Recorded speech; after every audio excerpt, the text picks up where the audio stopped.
the truth is that even the food for poor men is no longer food for poor men. Of course. There's nothing like that anymore. I don't know how the things are ever going to change. I don't know that a person like me stands a chance of ever making a difference in Nigeria. And this really is the reason why I thought, okay, you know what? I've done a lot with my writing. I've performed poetry. I've written. I've done workshops, in different places for young people. I've worked as an editor. Um, what else can I do? Maybe I can teach, but there's no way to teach writing, teach, without really like getting more skill, or even if it's just a certification that would make you recognized as someone who can actually teach it. Yeah. So I thought, okay, this is the chance to just go learn something, and that's how I went on to do the MFA. I really, really wish something would happen. I don't want to say what's in my mind.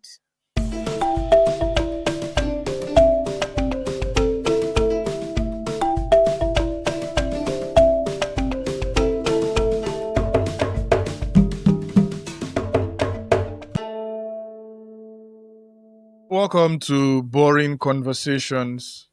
Today, I sit with a poet. I sit with a storyteller. I sit with someone who wants us to remember, someone who wants us to, explore power, explore the dynamics of courage, the dynamics of language, and what we ought to be doing in a space that has come down to us to be called African literature. There's a whole lot of conversations down there, and we hope to unpack this. She's an author, she's a writer, she has written lots of scripts, be there for radio, be there for other stuffs seen and then the ones not seen. From her lyrical symphony of becoming to, the vivid Nigerian style pidgin kind of writing that blends and reminds us of someone like Oheto and the likes of that. And I won't be president. I won't be Niger president. And those type of conversations, we have a collection of stories that was published sometimes back. Iquo opens up about what it means to create real rooted conversations, still rooted in her biblioculture, surrounded by injustice as we all get to observe day by day in Nigeria, day by day in the place we find ourselves, and how we reflect about home. This conversation will try to guide us to different places. We'll look at the Lekki toll gate, the massacre down there, the conversations in and about that, and we'll also be looking at the different angles to how we can, bring about emerging voices. Her story at the University of Alabama is one that has been shared by many persons, touching, revealing, courageous, and it has shaped her in different ways. She also gave a personal reflection about that. We would also question the whole idea of being, and not just being, but being a young writer.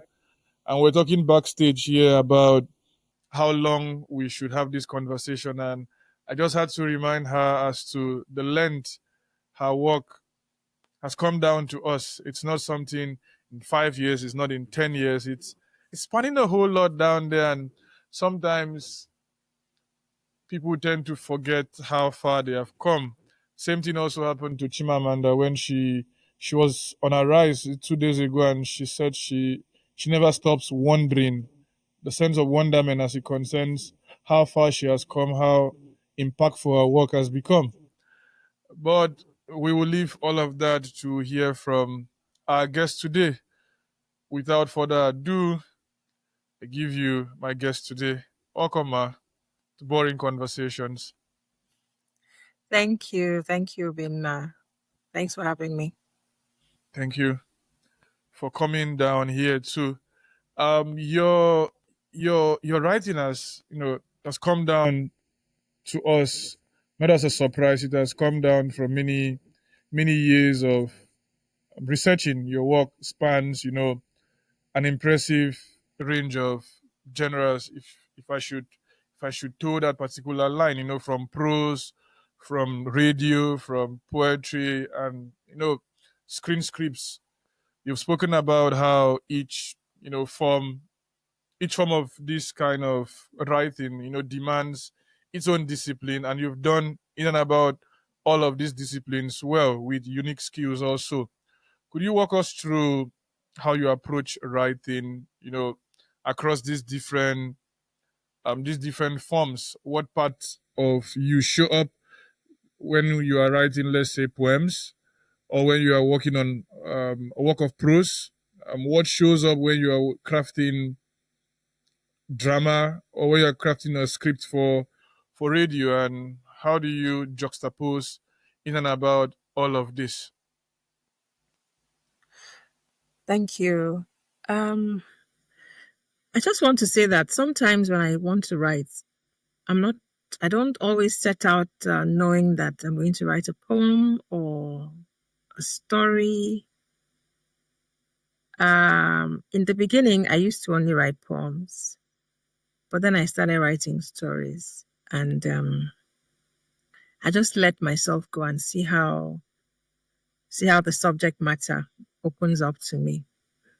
There are times, however, that once I begin to write, I know I might want, for instance, to tell a story, but I sit down and I realize the story isn't coming.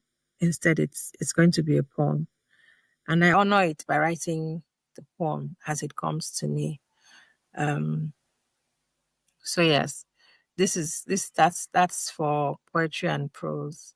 If I, however, decide, okay, I really, really just want to write a poem, I then I have to now sit and think, okay, this is what am I writing? How's this poem coming to me? What emotions does it evoke? Is it anger? Is it joy? Is it pain? Is it anxiety?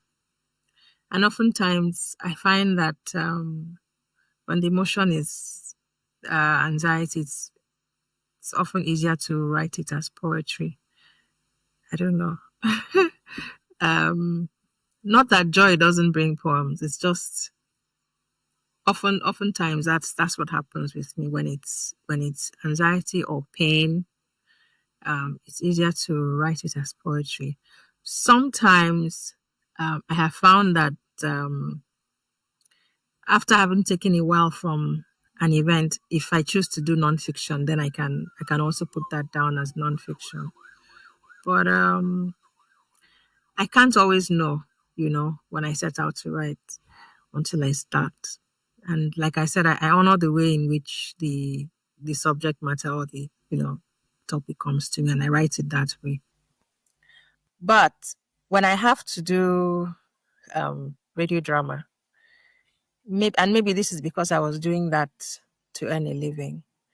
Um, it's a different, it's somewhat different set of skills. So yes, there's a storytelling skill, but there's also the fact that writing for radio entails writing for the ear and only the ear.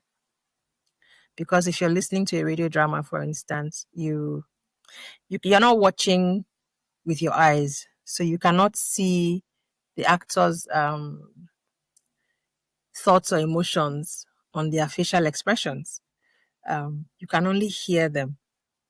So before the actor's voice skills, it has to be that the story is told in a way that the specific words that I used hit the ear and then still find a way to paint the picture you the writer wanted to paint without. So it's a very specific set of skills.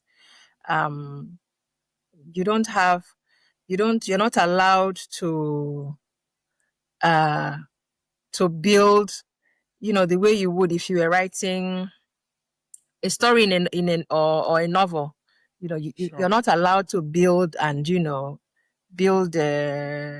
backstory in the same way you would do that, if it's radio drama. So there's that immediacy, and there's the fact that you have to have a careful choice of words, even careful choice of how you organize each scene so that the next scene feeds off the last one in a way that there's no room there's no room for you to make it up later. You've got to really hit it, every sentence, every word.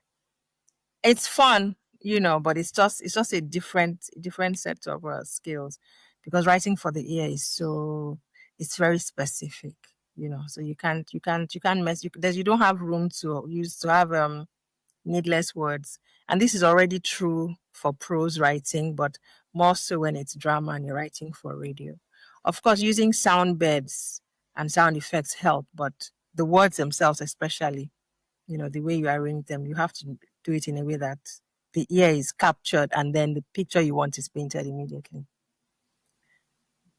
Yeah. I don't know if Wow. I've answered your question, but yeah, that's Yes, you have.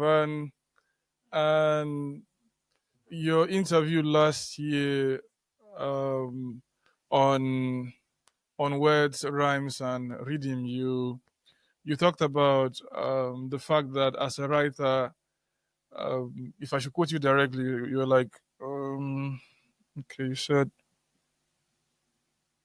as a writer, I generally do not have the luxury of becoming numb to things around me. How do you manage the fact that as a Nigerian you have this endless array of events that definitely will come over time, every now and then? If it's not one happening today, it's one happening tomorrow. If it's not one happening next week, it will be one already planned for next month. Since you have this sense of not being numb to things around you, how do you navigate these events? How do you take a break from them if needs be for your mental health, and or do you just plunge yourself continuously into the arrays of stuffs that get to flow like a stream of consciousness through us? um one can try not to listen to the news or read the news, but I don't usually succeed, because even if it's not on the news, it's on social media. It's on a phone um call, it's from a it's on a WhatsApp phone message. call, it's on it, it's everywhere. And even if you shut off all social media, you will have a friend or two who would have family or friends who have been affected by some crisis that has happened, um or some disaster.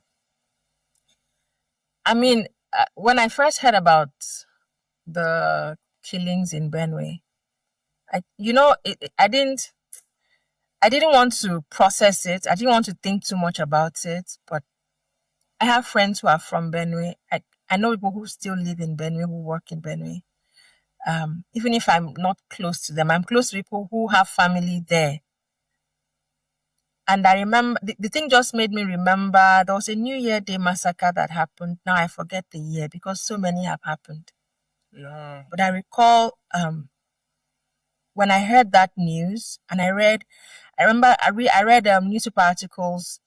I was in Lagos then. Lagos is so far from Benue, but we are in one country.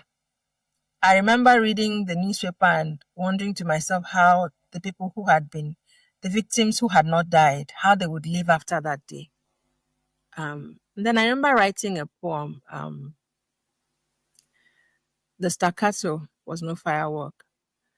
And when I first drafted that poem, I knew, because I wasn't there. I wasn't in that location when it happened. This was me responding to the things I had heard that had happened there. It was almost as if I was seeing people who woke in the middle of the night and were hearing what could have been fireworks, because it was New Year's Day, but it turned out it was a massacre. There was a woman I read about in the newspaper who was running with her child, But she was in hospital when she was being interviewed, and she had lost an eye. And so for me, I was just imagining how it would have been for that woman to run with a toddler, um, or a child who's about a year, and then strap the child to your back and just start running, because you don't even know where to run to. You might be seeing fire from down there on the other side, and you're thinking, let me run away from the fire. You don't know just how close it is.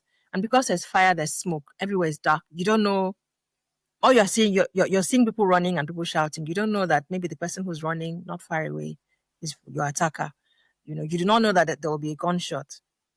You're hearing this noise, this loud noise. And then it was as if I was there seeing that. And that's what I wrote in that poem.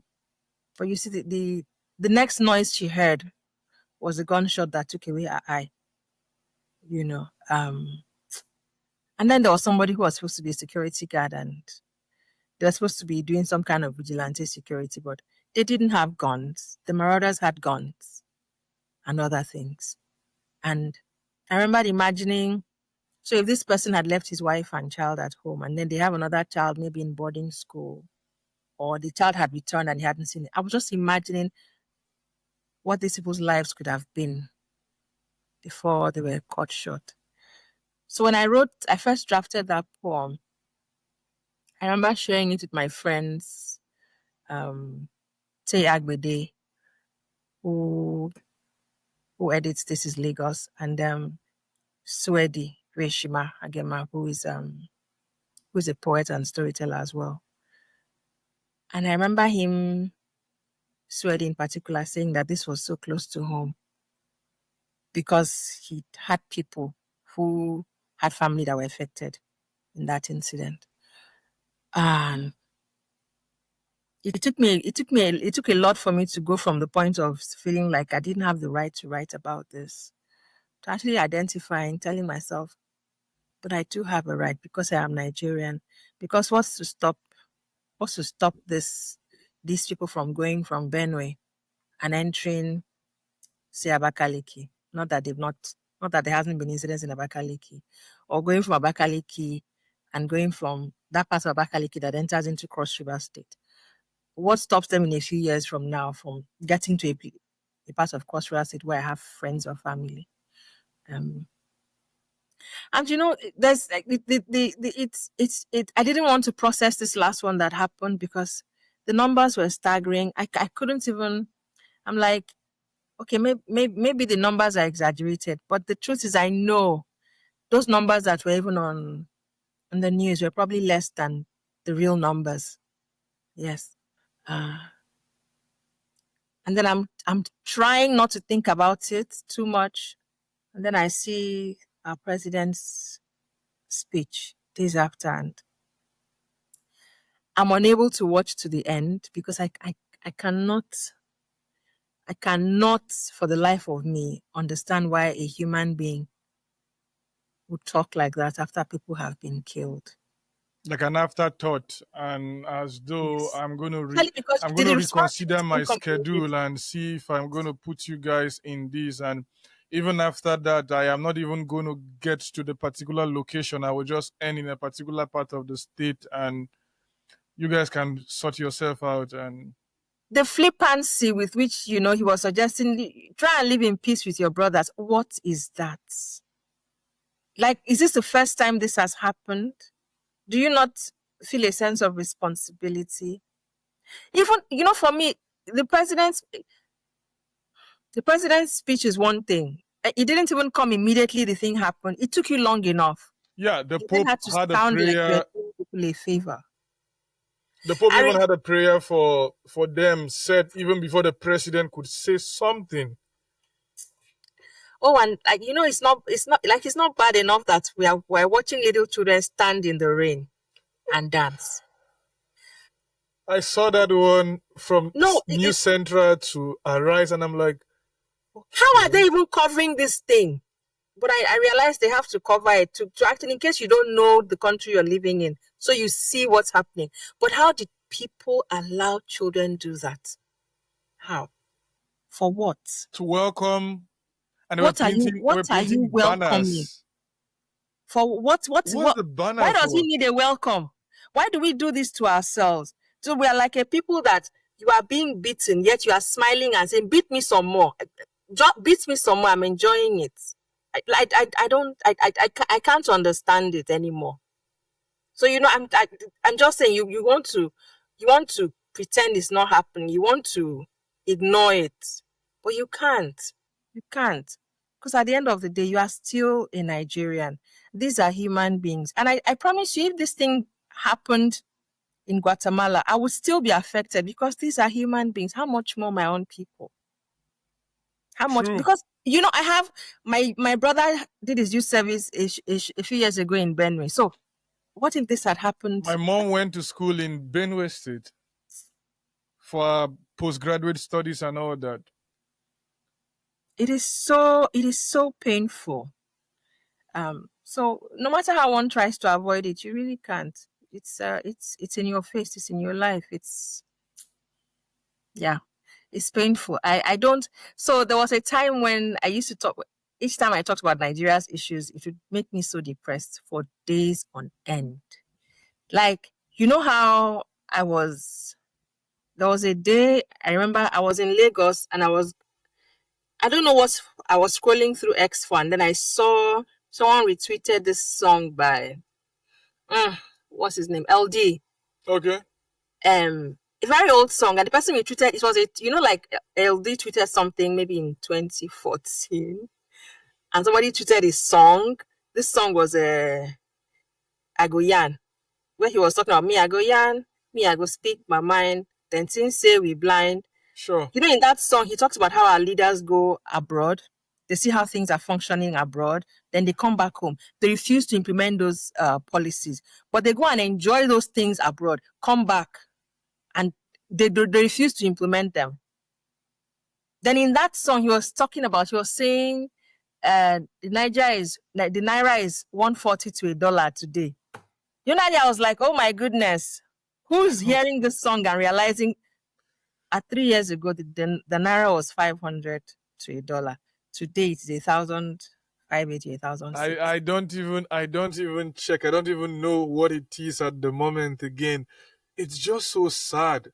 It's just so sad and it's So so artists have been complaining, have been singing and writing about these things for decades. Nothing has changed. Nothing has changed. It is so painful. In fact, something has changed. It has gotten worse. And when true. you think it can't get any worse, it keeps getting worse and worse. And you just think people surely cannot survive this. But no, Nigerians, we all deserve medals because I don't know how we do it. I don't. Seriously. My I don't know how friends, we when I do it. tell them about the country, and they keep asking me these things I am saying, because they know I try to like write scripts and a couple of stuff. So they're like, these things you are saying, are you like writing a script? Are you like real? Are these things happening? I'm like, Mm. yes, these things are like happening. These things are concerns happening. They were happening before I was born. I'm still a young man, and there are people Still have. who have passed this road before me. When you read Chinua Achebe's, there was a not there was a country that's even recent. When you read The Trouble with Nigeria, written in the 80s, there's almost no line of that particular work that doesn't resonate with the Nigerian spirit and reality at the moment. And we don't even know how we are going to get out of this particular situation. And like you said, I don't even know how we survive. I don't know how we do it. I don't. I I don't. don't know. I am working on a documentary on Joseph Conrad, and they are granting me access to the libraries and the archives and where he stayed and all that. And they know the stance I am taking. Definitely, I'm going to take the stance from Achebe's end. I'm not going to take a Eurocentric, but they still grant you a space.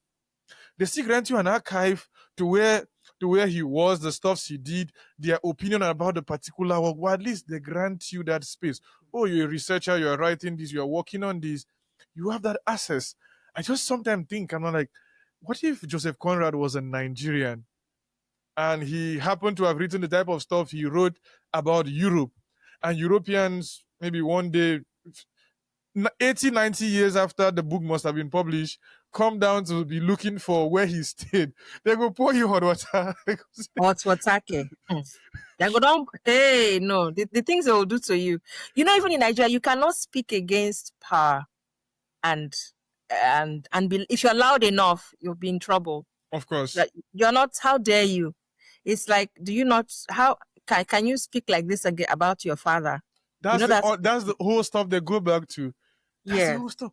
But the West where we live didn't develop this way. You can accuse them of a whole lot of things, which I do myself, which we all understand from geopolitics and all that.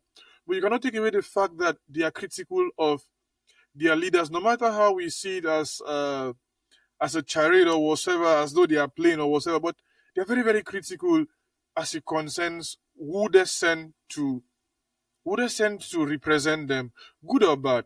One way or the other, people are governed by ideologies. If you listen to BBC 4 from here where I am, and you see the way they argue in Parliament, and you ask yourself, the closest we get to that is the South African Parliament when Dr. Nzoli was still there, and the likes of them Malema and them Floyd. But now even the EFF is like drifting apart to a large extent. But In Nigeria, if you're in the Senate and you hold opposing views, yep, you're likely to get into trouble. of course.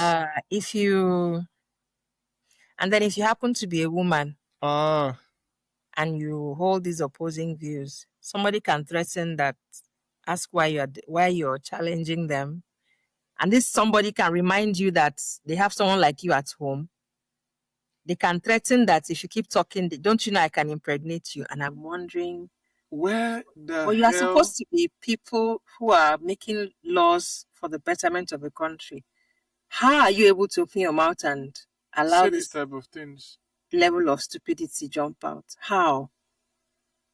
This is all it is. That how is it that the power that you wield does not even, you do not have any sense of dignity or respect for that power that you hold? You're actually talking to a woman like this, talking to a fellow human being who is in the same position that you are in. And nothing is.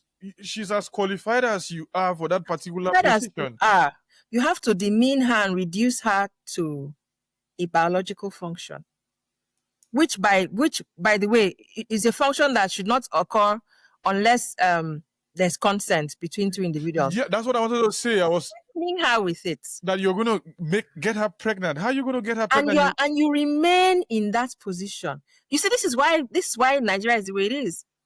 Because there's no sanction for bad behavior. People can get away with things. That's the reason.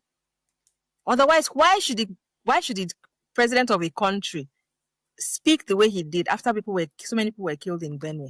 And here's what I later found out when I finally found the courage to call my friends from Benue. They're like, what happened that was everywhere on the news? That's the one that was reported. Sure. Every day, things are happening in different local governments in Benue. People are getting killed. People are losing. Nobody's talking about it. You know? So I keep, when things go bad, you're thinking, okay, it's really dark, but hopefully when things are bad, it means that there's hope, there's something coming up soon, something different. There's a change coming up soon. But with Nigeria, it just keeps tumbling down. It's hurtling down. It's almost as if Nigeria is in a race against what we don't know to get worse than it is, to get to the worst possible position all by itself. I can't understand. And there's so much potential. I think for me, the most painful part is that it's a country that has so much potential. Yeah. And is it? I'm not even talking about our natural resources. Let's leave that one. Human resources. Even the human resources that we have as a people, we are so blessed. No, I can't. Yeah. So this is why in 2022 I actually recorded that album in 2021. Mm-hmm. Beyond the Staccato. Sure. I, it, I couldn't, I was looking for poems to record and I was thinking, where are the love poems? Where are the poems where I'm celebrating my country? Why do I want to do that anyway? Why do you want to write a love poem Yeah, when yeah, everywhere yeah, is yeah, yeah, yeah. burning? Why do I want to do that anyway? And so by the time when I was done recording and selecting the poems that were going to go into that album, I realized that the only love poem I could write to my country was to cry out. It's too much. It's too much. There's so much happening around us. Sometimes it feels like if you're in the south of Nigeria, you don't know that there's a war going on in the north or the Yep. northeast. Um, so which is why in 2022, when I was invited to come work on a project, that project was celebrating 5 years of a center that had been set up by the then Vice President of Nigeria, Professor Yemi Osinbajo.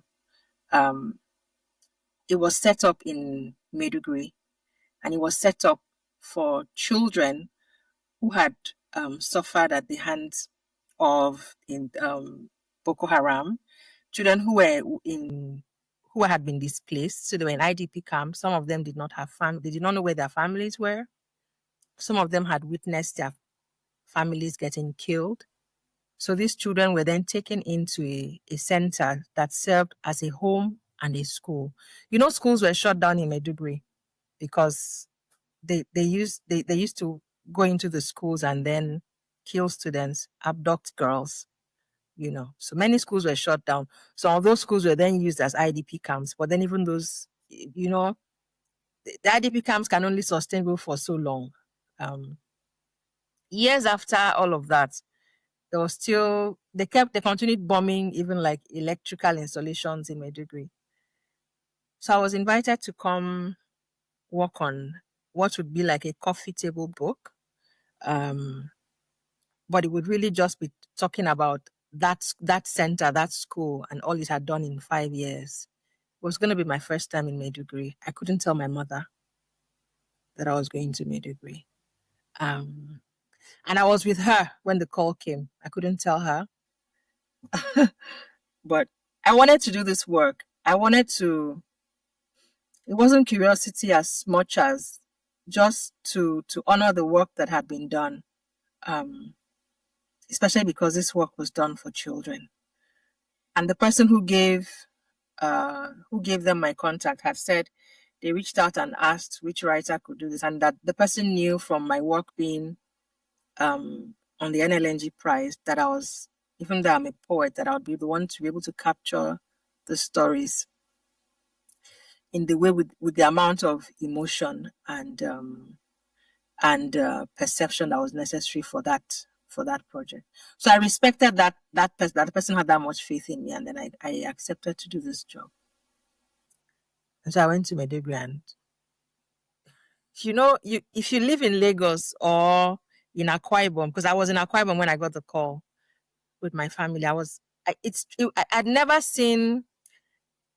Is it called a military tanker? This Armored vehicles that tanks. Armored tanks. it's a strange sight.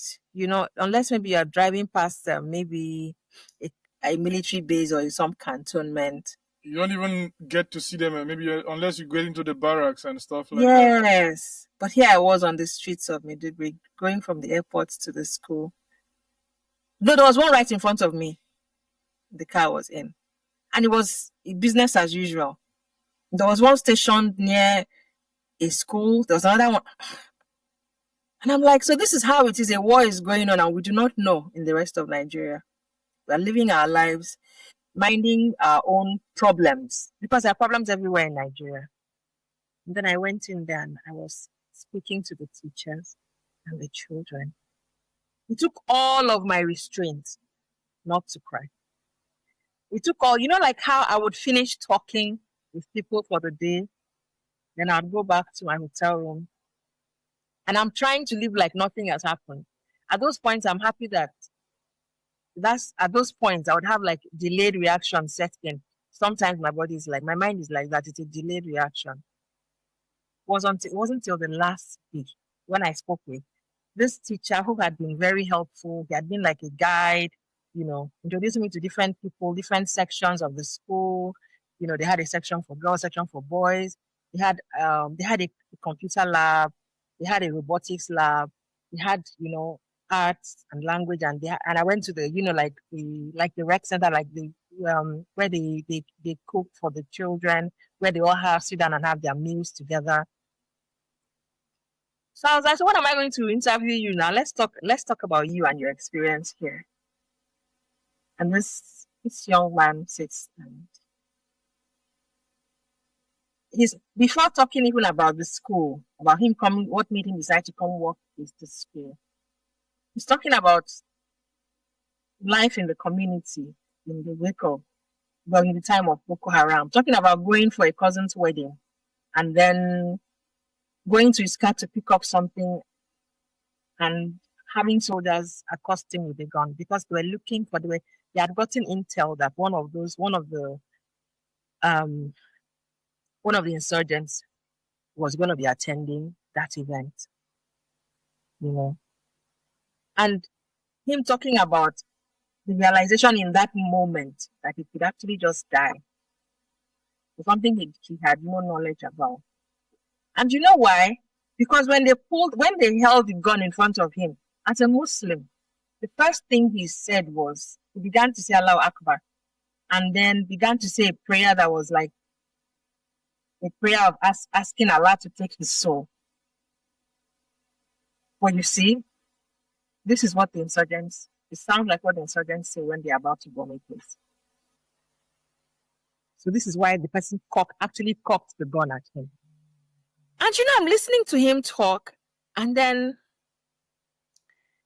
he then suddenly realizes at that point that, his whole life could end in that moment.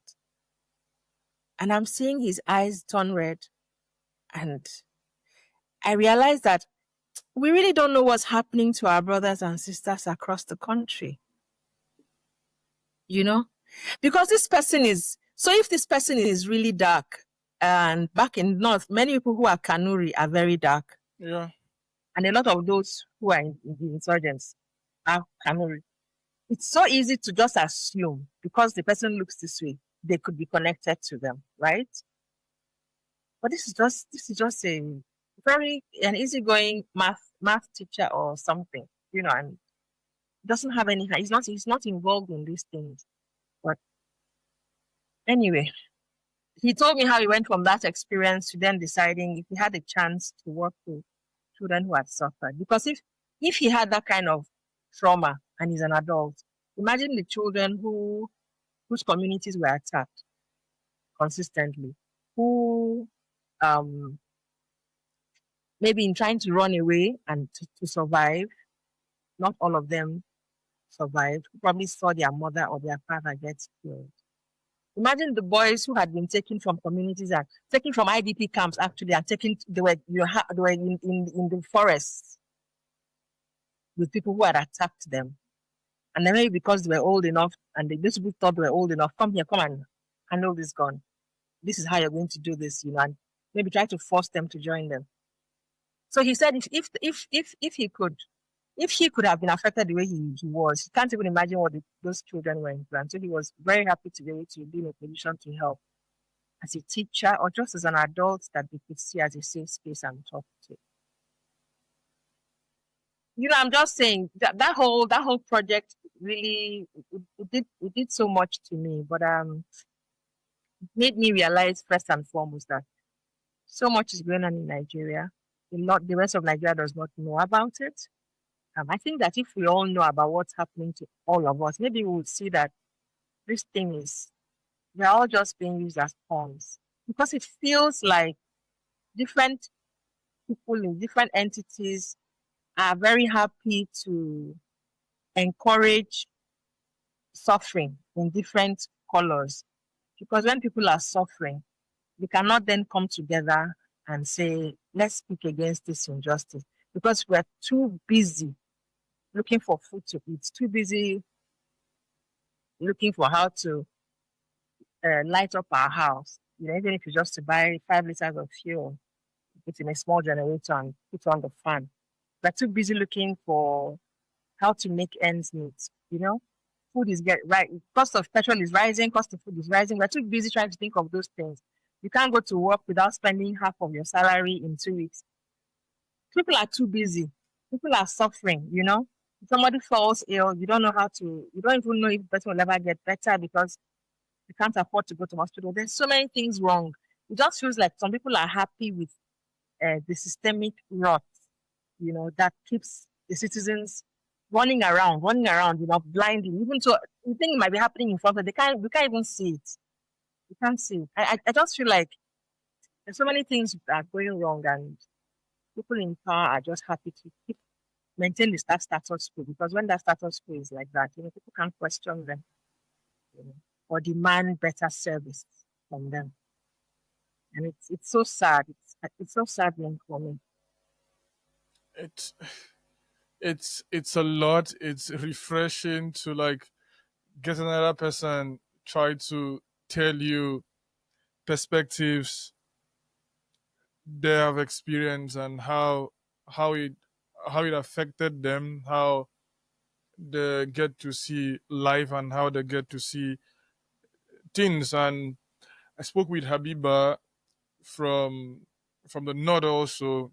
I'm here to publish the conversation about life in the north, about literature in the north, about Hausa literature and the festivals they get to host down there. And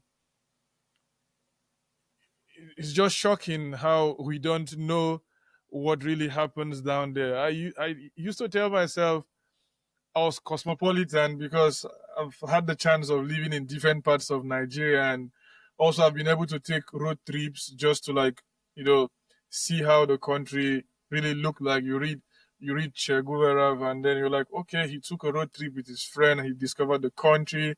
As a young boy then I'm like, okay, I'm gonna go on these road trips. It really helped. Was I doing it out of someone I really loved? I love and adore Chet till tomorrow and back and everything. But you take those road trips, you see the beautiful landscapes, but then also you look at the poverty around there, and you cannot like juxtapose the two things, and you cannot juxtapose the whole situations down there. And nothing is changing, nothing is like moving. And like you said earlier, you look at the potential, the human potential down there. I know how many persons I talked into the idea of getting admission abroad if that's what they want to do, right? But then I also looked at the difficulties they had to go through to how to even save up to get to the point of even attempting a visa application, and watching almost, not almost, all of them last year. I had spoken to about 20 persons last year. All of them got rejected to leave the country. And it, it, it's a lot because these are people who ordinarily would not even want to leave. Someone got accepted to teach in France this year, and guess what? Guess the people she's going to be teaching? Primary school children. She has to leave Nigeria, go to France to become a teacher, and we need teachers back home, and yet she's not going to get the chance to teach back home and get what will get her life going. These recruiters are going to make sure that they get The best. visas out of the country. So if she was going to apply for a visa on her own and all that, there'll be difficulties. But now it's almost going to be like she doesn't even know where they are doing biometrics. It doesn't even gotten to that stage, and she doesn't know any of the process. But she just knows in September she's leaving, because those who know the value of teachers are setting and trying to see that their own people get the best out of this particular stuff. And you look back and you wonder why the closest we can get to come to a thing like the Nobel Prize is in literature. And the conversation coming every year, they're talking about physics and they're talking about chemistry, and I'm like, with which labs, with which of the labs do they want to do those invention and all that? Even Maria Curie had to leave Poland to go to France because women were not even allowed to go to school in Yeah. Poland then, and got married to the person she got married. And now the Poles, I tell them each time I see them, I'm like, you guys should allow the woman's name. They're trying to force the Maria Skadowska Curie into the name. So they're like trying to force the Polish name into the French the French surname should now be. But I'm like, They who did not encourage her work, encourage her research. I have this She's their argument all the daughter now. time. They say She's no, their daughter. she wanted to keep the name. I'm like, she wanted to keep the name and drop the husband's name and then bear your own name.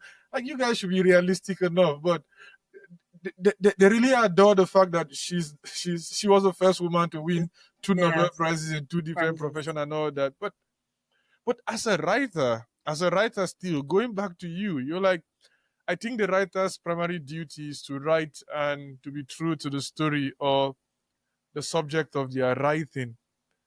How does somebody write about Nigeria?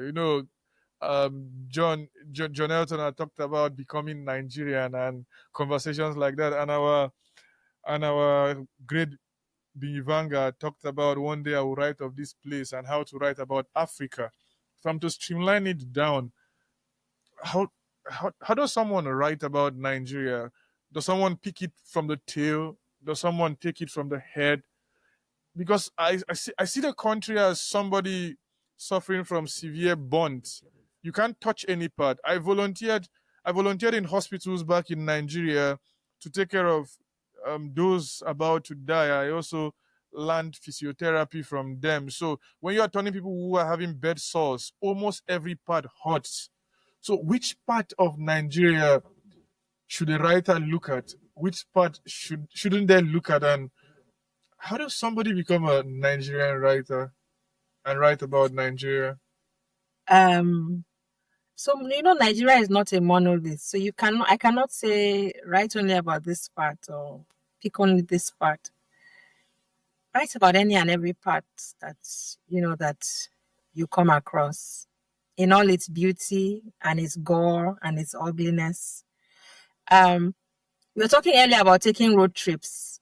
If you try that now, no, you won't try that now because you'll get kidnapped. We don't have millions to raise for you. The last one I tried was when I was to visit Anang, still to see Which part of Anna? Iquo DianaAbasi. No, I think it was beyond Obudokara. I think I passed Obudokara. So, but I'm talking about from it to now. You're coming Okay. from Akankpa and all that. That particular, like, I can't, I don't know, but I have it in one of my drives. I have not been able to process the videos I made with my camera Of the roads. of the roads. Like, they were under construction, but they're like perpetually under construction, and you see the number of Perpetually trucks. under destruction. That's the right word to use. Because that Perpetually cannot be under construction. destruction. Thank you for Yes. correcting me. They're perpetually under destruction. And So you know that there's in writing about that place now, for instance, there's the road. yeah, There's getting stuck in traffic like because 5 there's only hours. then I'm being there's scared your that the vehicle tank getting is going to stuck. fall on you. There's your vehicle getting stuck because there's a ditch that you underestimated as a driver, and then you're not sure when you will leave there. There's the fact that if you stay there till night, you could get robbed. Then there's the fact that there are people in the community who will come out to sell things to you, whether you need them or not. And there are And you those have to who buy. you have to buy. You will need some things, definitely, but then you will also see that what's this person, everything in this person's tray cannot get up to 10,000 naira. Sure. And And what they is need it to 10,000? survive. Yes. Then there's also the person who is not even selling something to you, but Just you're like, watching the vehicle. well, there's that person too, but there's a person that you're like, oh, my daughter needs to use the toilet, and we can't go on the side of the road. And like, oh, come and use mine. Then there's a person who somebody is having a fever, somebody has fainted in that traffic. They will find water and give you. So all of that is Nigeria. That's why I said you write about it in all its beauty, in all its ugliness, in all its gore. Our people are some of the most compassionate people that I have come across in this life. Yes, we have Nigerians who are corrupt. We have Nigerians who are um almost heartless because life has happened to them and they have decided they will not be kind. They will ask you, so who kindness help? So Normal, for normal, them, they will normal. not be kind. They are just out to get what to benefit themselves. Then there are Nigerians who are so kind and loving, and they will not take anything from you because they're like, but if I'm also in this need, you should also help me. You know, your people have a saying, one need in number, Mm-hmm. something like that. So Yeah. you can find your brother by the riverside, by water side that you've never gone to before. You have never been there. You've never had family who've been there. But a stranger can become your brother, can become your sister, can become somebody who saves you. Because our people still believe, you know, that a person can be used by God to help another person. Which is why for me it's very painful because those people who are that kind and simple natured are also suffering. Those people also need to go out from their houses and go to the market and they will walk for hours because the keke, the tricycle that used to cost 100 naira Cannot. now costs 500. And I'm not talking about chartering the keke, I'm talking about sitting in it with other people, because petrol is so expensive, because the road they have to pass is so bad, and the keke is risking damage each time it passes that road. So it cannot charge you any less than that. What can they do? And the keke operator also, apart from buying fuel, has to service their engine, has to Yeah. buy engine They oil, have which the price family. has gone. So yes, that's what I'm just saying. So that person too has to go through all of this. The person has to shop in the same market and consider that Gary that they used to buy one pint of Gary for 1,005 before is probably 7,000 now. And you have children, you have mouths to feed, and they will starve so that their children can eat 2 meals. you know. So you will write about that Nigeria. You will also write about the Nigeria that has a Yahoo boy whose girlfriend is she's a slim mama on Instagram and Snapchat. All of those are still Nigerians. Just all of them are Nigerians. So there's none that should be spared because we are not a monolith. We are beautiful, we are loving, we are wicked, we can be heartless, but we are so kind as well. There's no one of these things that represents A yes, who the particular Nigerian people. is. You know, Even the people who use religion as a mask for all the nasty things that they do to people, sometimes they will still find something in them too that's endearing. There's no My people say, I will see the that a human being cannot be all bad. A human being can be bad, but there's still some redeeming factor in them. This is what my people say. So we'll write about all of that. This is what I mean by being true. There's no it's to actually look at the human being and see that there's a complexity to this. We are very layered. You can't put us in just one box. We are very layered. Sometimes people make choices because they are unable to overcome the anxieties of what they have gone through in the past. Sometimes they make choices because at that point in time, that's a lesser evil, right? It's not because they want to make that choice, but it's a lesser evil, and they don't have the courage that would that's demanded of them to do something different. Or they have tried to get help from around them and they couldn't get that help. Do you understand me? Um, and I think it's a human thing. I read a professor in my school sent me a story, and I think for him he was really asking me, how is it that you writers are able to interview people and write things like this? Because he was I forget the website now. So this person went back to this war-torn country in Africa and was talking to people who had survived. This woman had survived this war, but her husband had died and she had 3 children. She was running with her 3 children, running and hoping to get to a point where she would meet. people who would help them, maybe like the red people who are connected with the Red Cross, or meet a place where there would be a camp for people who had been displaced. But she ran into the rebels because she was young and female. The rebel leader took her. It was supposed to look like it was a good thing, right? The rebel leader has taken a special interest in you. And this woman would not have thought for the life of her that she would be sleeping with a man to keep herself and her children alive. But it was a decision she had to make at that. It was either that or be passed around, because this is what the soldiers were doing. They would pass the women around. But because the leader of that rebel pack in that corner had taken it, like he took her. But it got to a point where food was scarce, and I think she had two sons. The youngest son was a baby. It got to a point where she was now afraid. Let them not think to sleep with her daughter, who was maybe like 6, right? But then food was scarce, and then they would go into, of course, people's farms were not their farms anymore. They Sure. would, even if you have, they found you harvesting, the food would belong to them. She was made to cook for them, and one day she was told to cook her child because there was no food. So it was between. So even for me reading that thing, I understood why that professor asked me, "How do you writers do this? How are you able to write this thing?" So it was cook the child. There's a gun being pointed at you. I'll kill you. I'll kill these other children. Decide, who do you want dead?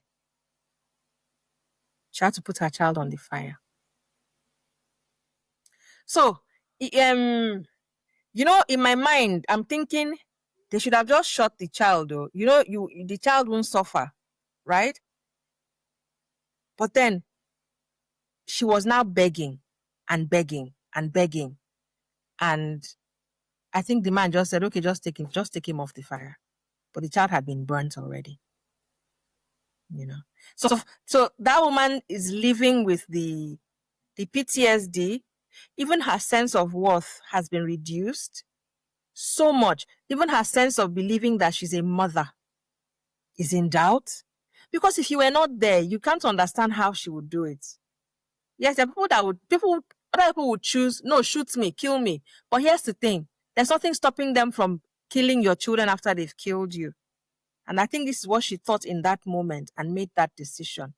So yes, as a writer, I try not to judge. I try not to judge situations like that, because people make decisions based on what they know, based on their past fears and their anxieties, and given the circumstance they're in at the moment, which is also another reason why for many years I didn't think it was right to leave Nigeria, because if we all leave, who will help the country change? I had this same.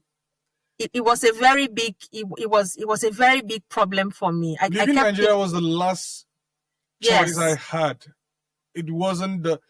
I went to the library in Calabar. I went to the library in Enugu. I went to the archive in Ibadan. I went to Lagos. There's nothing existing in Abuja, the one directly facing the mosques. That one I don't know. I think they started construction even before. They started thinking about that even before my mom met my father, I guess. And it's still there. And so I kept on buying books in euro, and the money kept on increasing. My uncle would see my bill for 6 months, and he's like, this money you are spending, you can buy a plot of land. These books you are waiting for to come from Amazon, this, that. What are you doing with them? And then you travel, and you can have. I have like 6 library cards. I can easily access a book in public libraries, and I don't need Even to. books that are no longer available as in print. You get them down there. I got the works of this thing Ezenwo Heto abroad. Abroad, right? And then I'm locked. I'm affiliated to institutions that grant me access to paid paid journals I cannot get in Nigeria. And for me to come and sit down and tell people, okay, apply abroad. People who know me know I don't buy this idea of living, because the more you live, Dele Farotimi said, the sane ones have left. The ones who have sense have left. This is the foolish ones that are left behind. And he made that argument because there's no way you have the money and you have the chance and you have the power and you don't leave. And I'm looking at my bank account. Even people who do not have the means are willing to borrow, borrow from money lenders who will charge them exorbitant interest just to get away. So for me, what I really wanted was, I just wanted a different air. I told my friend, look, I want 2 years of breathing a different kind of air. I don't mean physical air, although when I arrived, I realized that wasn't bad either. Different. The clouds. Do not let me go in there. We will write a poetry collection on it. So I just wanted a different reality, and when it hit me, it was a Lekki massacre. I just sat down and I thought, no, because I was in Uyo in that period.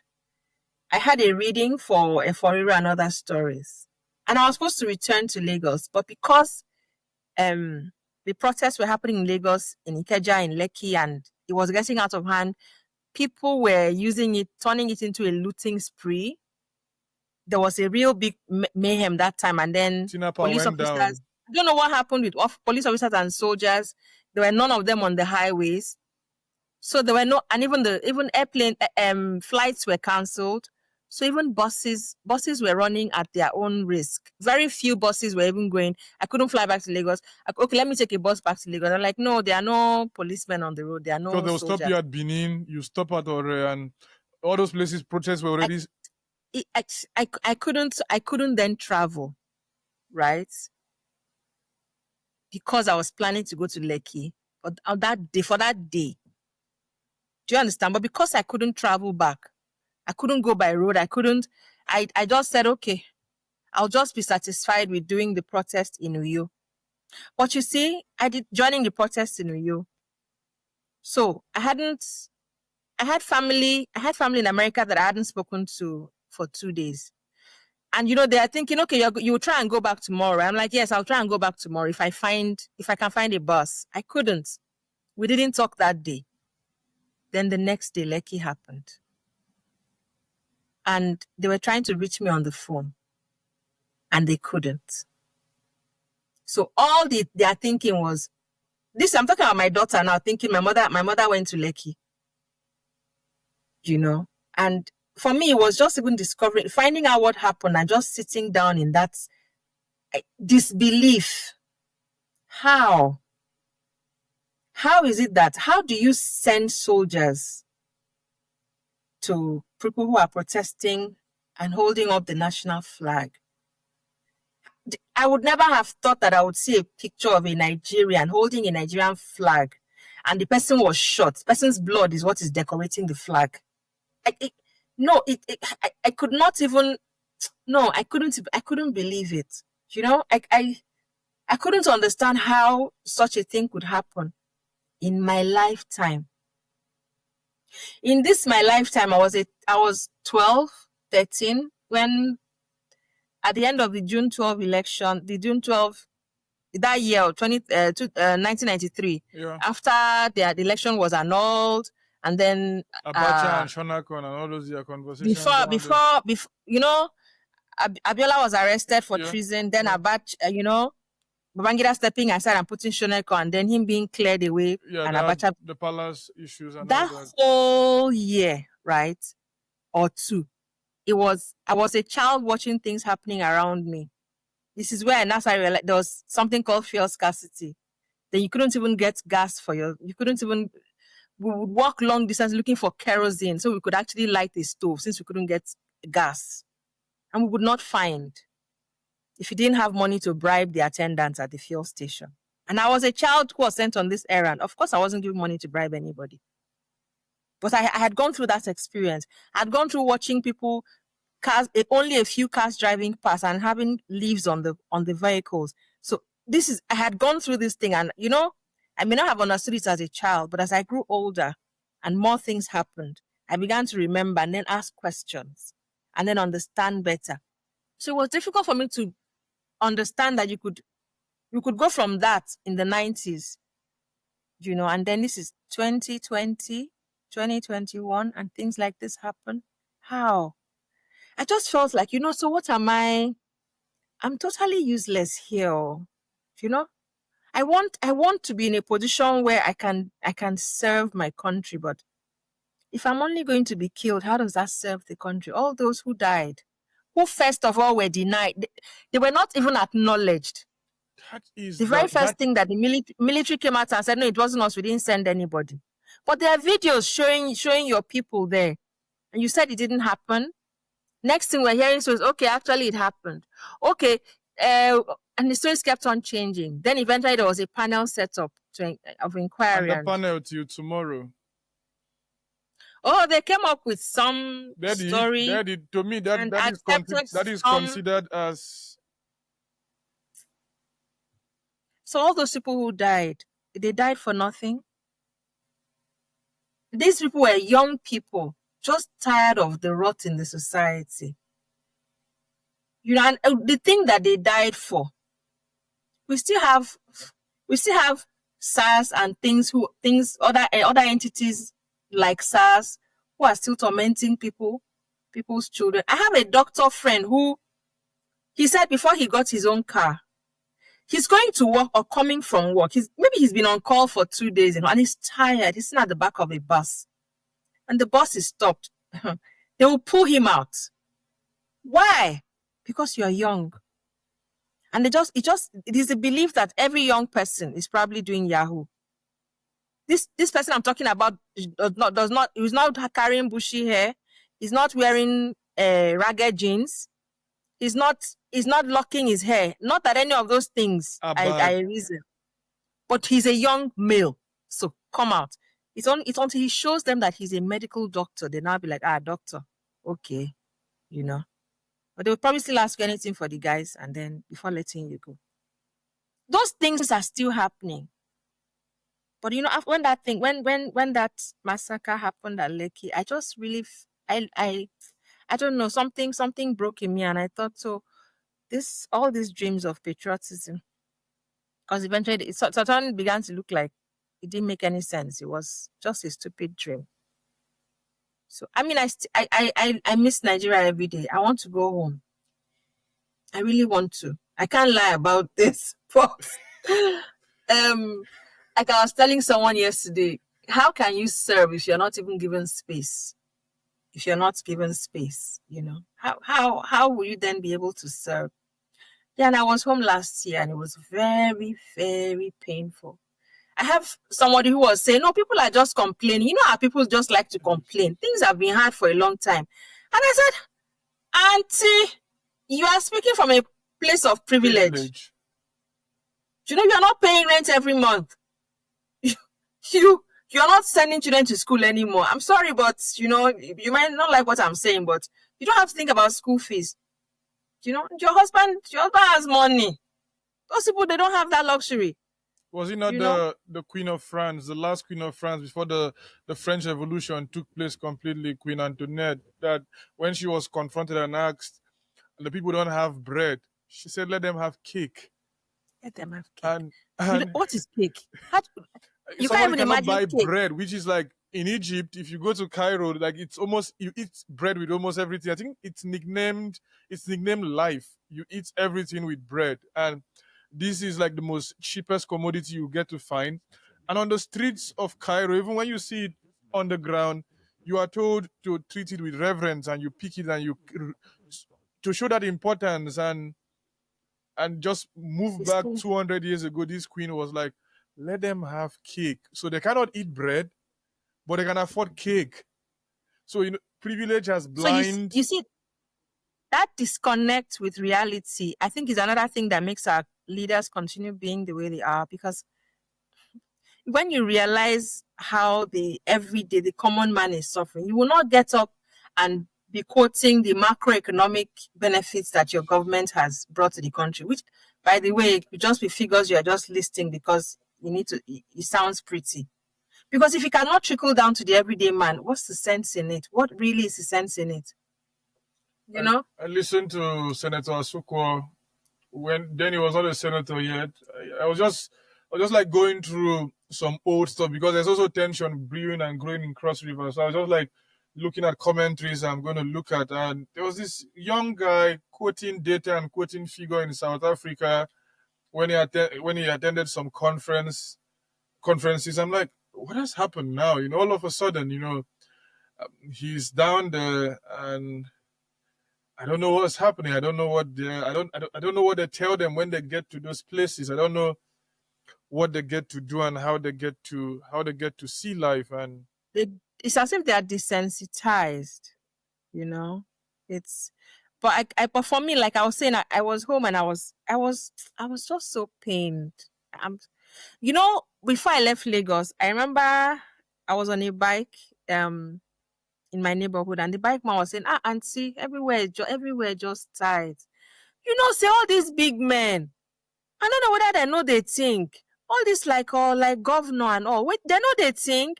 Not be the same market where their wife they buy Gary, where my own wife self go buy Gary. Ha! You know? And I thought, this is so true.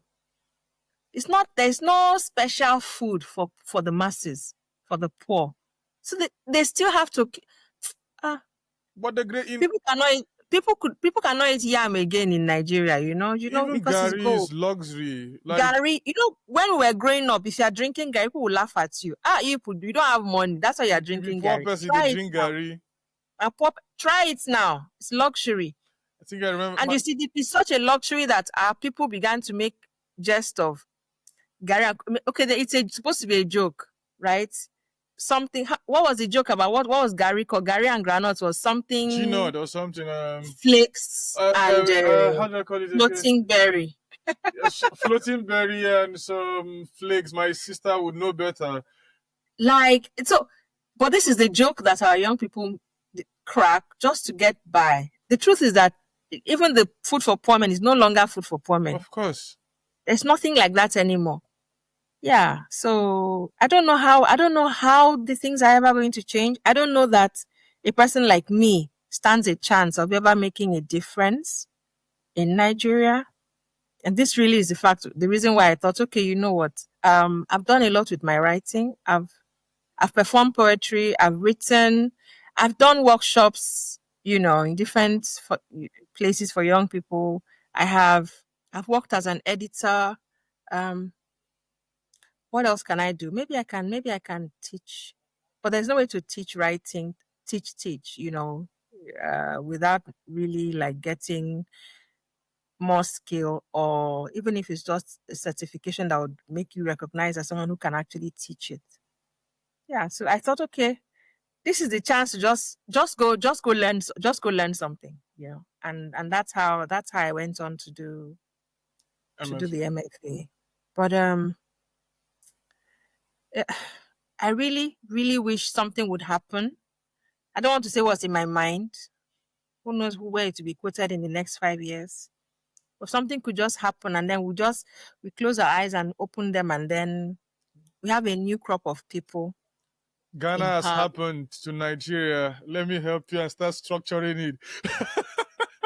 Rollins You know, has just come down to Nigeria and done Uh, something from his grave, and but you know that apart from clearing the people in power, something has to also be done to reset the thinking of the followers. Franz Fanon comes into play down here now. And it talks about So we the need we sense need of both Rawlings and Fanon to do something to Nigeria, no, right? no, Fanon from a much more philosophical standpoint. And Ro- I know, because it's the philosophical change that we need as Yeah, citizens, as but because followers. we also really really need that. And if you follow the trail of someone like David Hundeyi, you see the way his tone has changed over time, and you see the sense of frustration in him.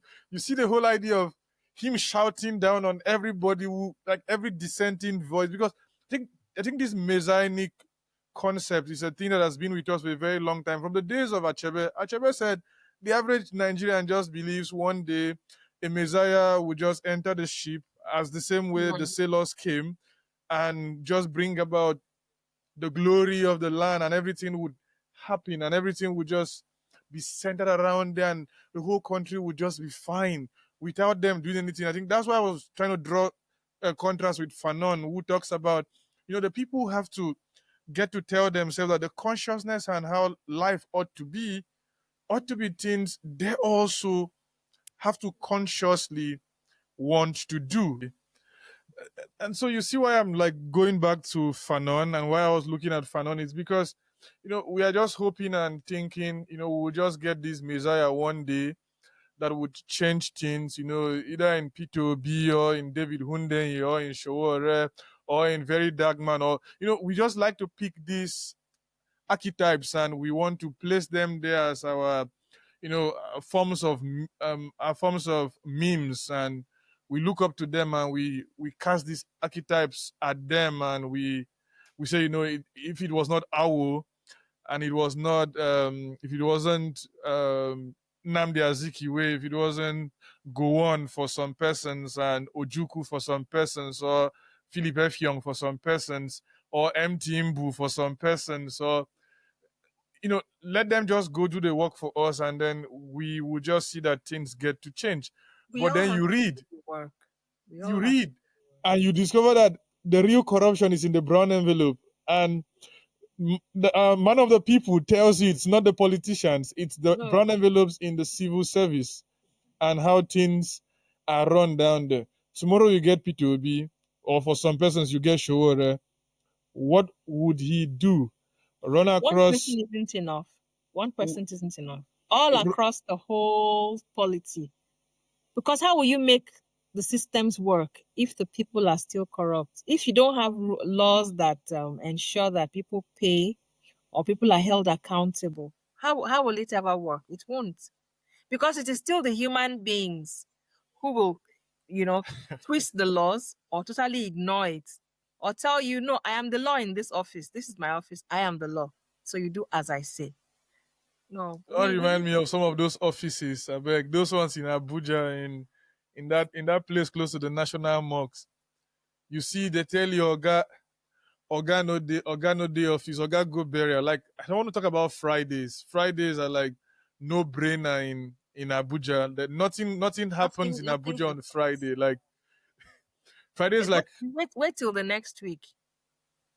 it's it's so, when certain academic documents were to be looked at in one of those Fridays. Normally, these schools or these institutions, they believe when they tell you send us your academic credentials, you can just pick up a phone and then call your university, That's and not then what they it just forward your documents immediately, and they fall on your knees and start worshiping you. They have this very, very myopic vision as it concerns what happens. But I was telling them I need like 3 weeks. They're like, why do you need like 3 weeks to? I'm like, 3 weeks is short, so. that's why I told them. I'm like, I'm saying this because I am in Abuja. Oh yes, That is yes. why You I'm can you saying can this. go there and And and do I'm the a ground man, level by yourself. and I can shout and I can force my way into places. And at least I know one or two persons somewhere. Exactly. Still, that's why I'm asking for 3 weeks. Else, you should be giving me like 2 months, or wait, when I'm coming, I bring the documents alongside with me. And their policies down here will not work that way, and they cannot allow you to tell them what to do. They follow everything sequentially, and they just had to. I tell them, please, if you cannot believe me, just read the news, read what happens. Like, at that particular point, I was like, they want demarketing the country. I'm like, please just check the Just news. I mute had the to go news. look for news that were in support of the things I was saying, and then I attached them as links. So I'm like, if these things are not corrupt files, they are not places for virus, just click on them and then have an iota of what I'm talking about, so you don't know I'm the one. So you don't think I'm the one who is not serious. But other situations, or what if you are here or wherever you are and you want information back from your country? How long does it take? And all of those type of situations. And like you've rightly pointed out, that's what the people need to understand too. That themselves also, that's we now, we have a role to play. And A very big role. as Because you much say as during elections, people say, "Oh, the corrupt politicians are the ones, they are the ones giving people money," and I'm I grew like, up in Cross River, But the people are collecting the I grew money. up in Cross River from a tag, but we know what they used to do. You are standing there. Like, you know how I am one person that will tell you, no, whatever it takes, I'm going to exercise my civic responsibility. I'm going to vote. That's INEC has done me very, oh no, that you see, I registered somewhere, but when they were allocating my unit, They they push you to a miss different place. a different place. And I was looking for my name on the different locations near my neighborhood I didn't find. I couldn't vote during the last election. I went to vote. Do you I know was how in I the found, country for the election, the but last you could election, but not? I Do you couldn't know how vote. I found where I was? And I checked my number, and this thing shouldn't be I checked the my voters registration number, and I realized maybe they switched 2 digits. Like it's supposed to be 0407. 04 being maybe the local government, no, the neighborhood. Oh Yeah, seven the unit. yeah. So they switched it. And then the number that they switched it to was in the same local government farther away. And you know, on election day, there's no transportation. You can't drive. There's no means of You have to transportation. trek. And I was pregnant. And I trekked. I trekked halfway. Somebody saw me on the road. The person who saw me was he was a soldier. So that they're one of those doing monitoring. And where are you going? I'm going to vote. Where are you not? I said, where they sent me to so and so place. You know, I just found out yesterday. Of course, why would I even bother? It was the day before, 2 days. And now, before I realized where that exact place is, using Google Maps. Doesn't Google say, Maps in okay, Nigeria. yes. So at least to an extent, and even if you won't take me to the exact street, it will take me to that neighborhood. This Yeah. is how the man said, okay, I'm going down this way. Mhm. If you know Egbeda in Lagos, he now said he was heading towards Egbeda. He would drop me at Egbeda bus stop. I could then find my way. This is how I got to Egbeda and then crossed over to the other side, walked into an estate and started trying to locate the thing. Yeah. Then you get there and then people are being sorted. You know, they are sorting themselves out and giving 2,000 here, 3,000 here, vote for us. So you know, is that we are the ones. The umbrella people are doing their umbrella things. The brooms are trying to sweep dirt back in the guise of cleaning away things. And I'm like, these people are collecting the thing. Or is it before the elections and they've packaged Gary? They have the nerve to put their names. No shame, no fear. You put your name and your party name, and you're sharing this thing to people so that they will vote for you.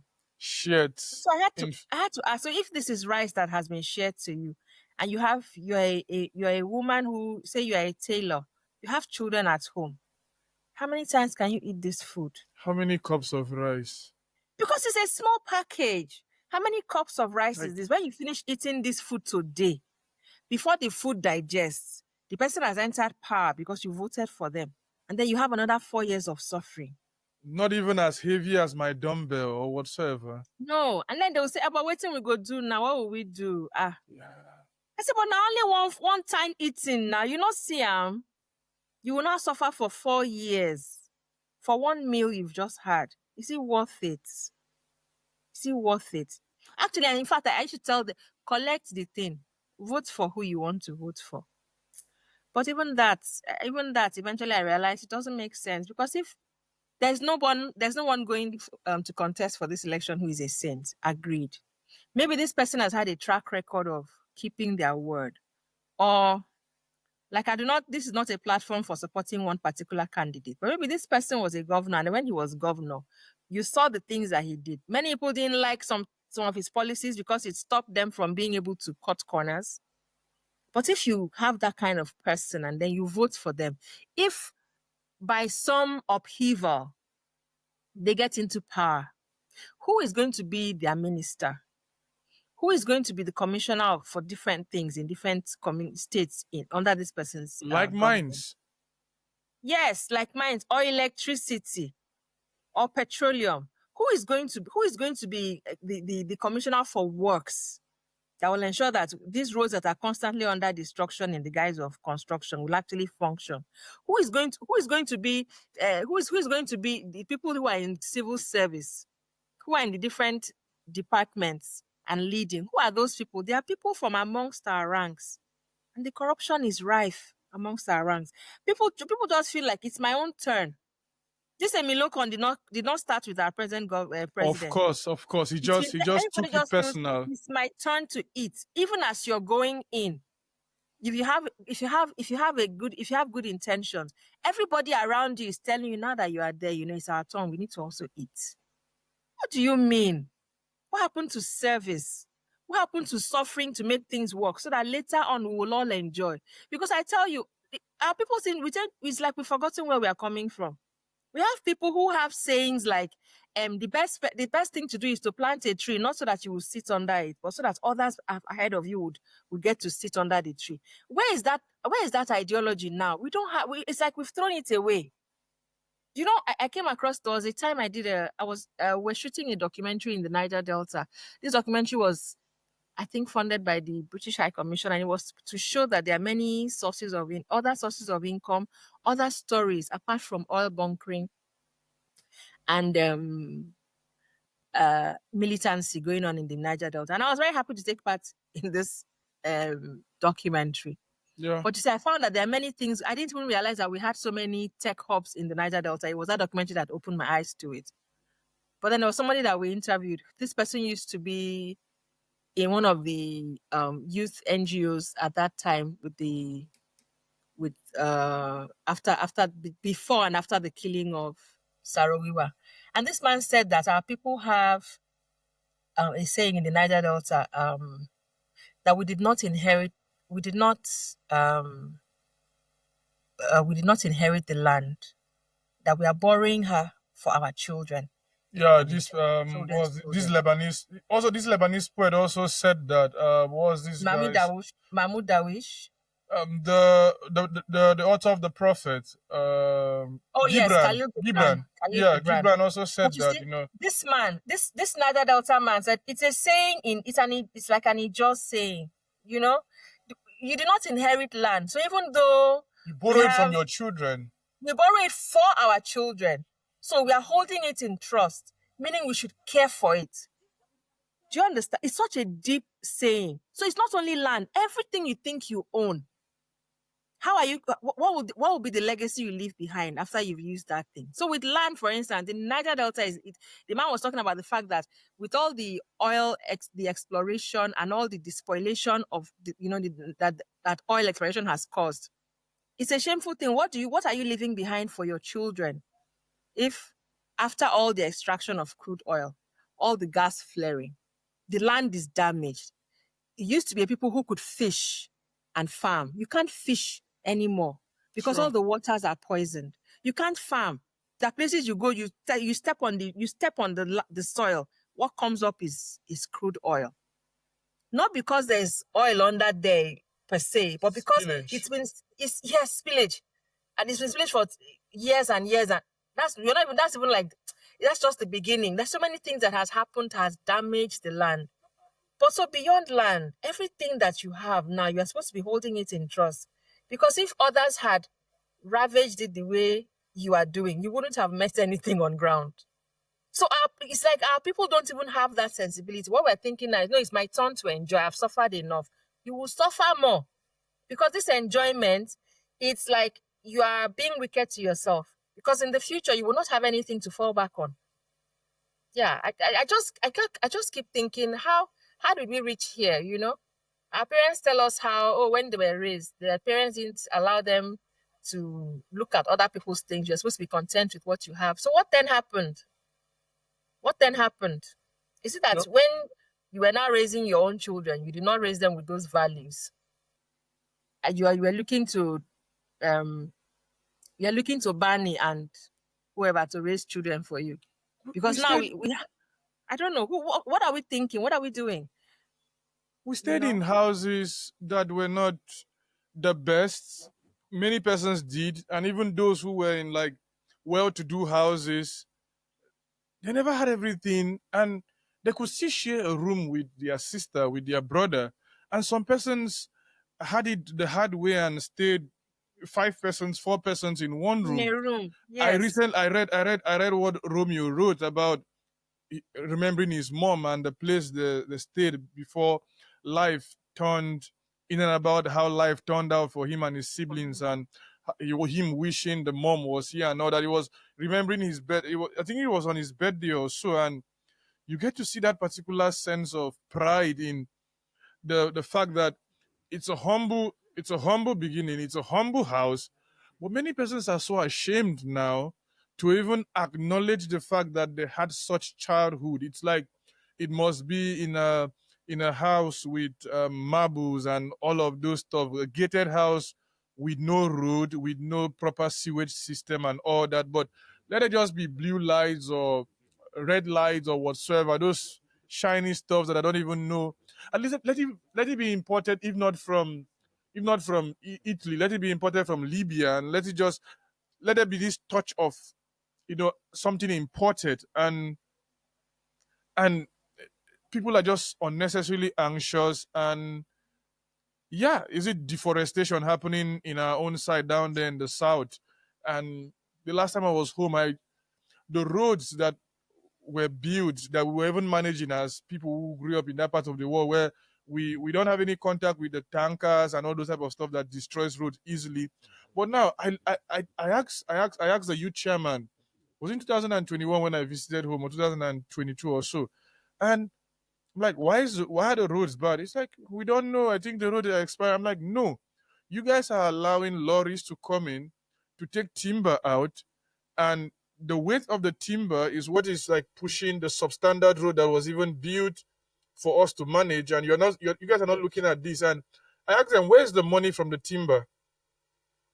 Let's even They've, start from there. they've distributed it amongst themselves now. Where's the school that you guys are using that to build?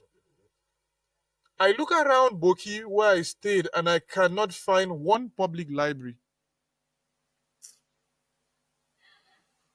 I cannot remember when my mom at the point became a librarian, because she was giving books. She was giving my books out a whole lot on people who were preparing for exams and stuff like that. But again, do they bring it back? Do they bring these books back? That's another conversation altogether. So my books at the moment are not in. Most of my books are not in Boki. They're in Calabar and in Abakaliki. If they're being used, then they're being put to good use now. If They people are are being reading, put to good use, but they are not being returned to a large extent. That's another thing also. And I'm looking at ways to see how I can open, like, even if it's a small center where young people can go read, because I I have a whole lot of collections. Like, right, I'm also working on the AWS series. That's the African Writers series. Like, chronologically, I read them many years ago. But it became serious for me when I started thinking of Achebe and Joseph Conrad seriously. And me and my sister, we had to reread everything again, and we're having conversations about the works, how she understood them, from Usman Sembe to the different persons from Gugua Tiongo and all that. So it's a very, very long one. It's over 200 collections down there. So I'm looking for safe space where these works can be. And yeah, I am working on my own. I'm working independently at the moment, so it's difficult also as it concerns funds and family and all those type of conversations. But it's a it's a thing we are not looking at. Schools, where the future generations of writers will come from. You are familiar with Achebe's story and how he broke into the scene. I was just imagining if he never had the type of principal he had, who told them just read books, not textbooks, not Ababio, not modern biology, just read novels. If he had not encountered Mr. Johnson or encountered Mr. Coots and all those type of works in from Conrad to the likes of the different persons he met, and if the school also was not there to say to say we have these books, come and read them. go and read. Yeah. Imagine what life would have been. And is it possible not to read and become a writer? No, no. I mean, because writing is not just about. So even if you're writing your ideas, it's your creativity, right? How did you feed Form, that creativity? yeah. How does it form? How does it? So you might have an idea, but if you've not been read, it's difficult to articulate. Yeah. Ike that was the first person I saw. This latest celebrity we have on the internet now. They're done with Kasongo. So this recent one that talks about That's this, Congo, yeah, yeah. Kasongo. Kasongo didn't win a Grammy last year. I was so sad because like he was like the most popular artist on the on the internet. But so I saw Ike that was like last week because I saw him post something. Nigerian readers sitting and waiting for you to and asking you when are you going to send them the soft copy of your works. I never knew anything like that was happening. That's how detached I am from the media. I never knew anything was How going on can with you those. not know? No, I'm not talking about not knowing about soft copy live. I'm talking about the picture that was trending. So he was the first person I saw, and it so cracked me up that I was like, okay, look at. I had to ask him. I said, Baba, why? Why you do this thing? And the picture was so. The meme was like hitting the nail, and I discovered that the meme also is hitting everywhere. They tell you INEC and Tinubu waiting, looking at P2OB in 2027, There's and so many, yes, there's so many interpretations of this meme, with the meme wearing different hats, different attires. a reverend Yes. father looking at his choir rehearsing songs when he's going to change them when they get on Sunday and all those type of conversations and stuff like that. But You see the creativity with which Nigerians it's attack it's everything it's that it's comes so to it's them. so amazing how they can. So you see layers of Nigeria's life in and about all of this stuff, all And of the this only way to stuff. survive it is to make light of it, Yeah. um, so that it doesn't kill you. You just make a joke out of it and laugh and continue. But you know what we're saying is that everybody Mhm. has to do this work. Yeah. Whether the work is in governance, whether it's in our education, whether it's even in writing, everybody has to do some work. You can't just sit down and then to be handed to you on a platter. Or even in cartoons, just like Mike Asukwa does, and Yes, I've he been doing for captures decades. the country. So even is it Bulama or something? Bulama does also, and on business day they capture the country so well, and it just leaves you hanging down there. But now then were published or launched his uh Yesterday. yesterday. He asked me to talk to you. He asked me to reach out to you. And Really? yeah.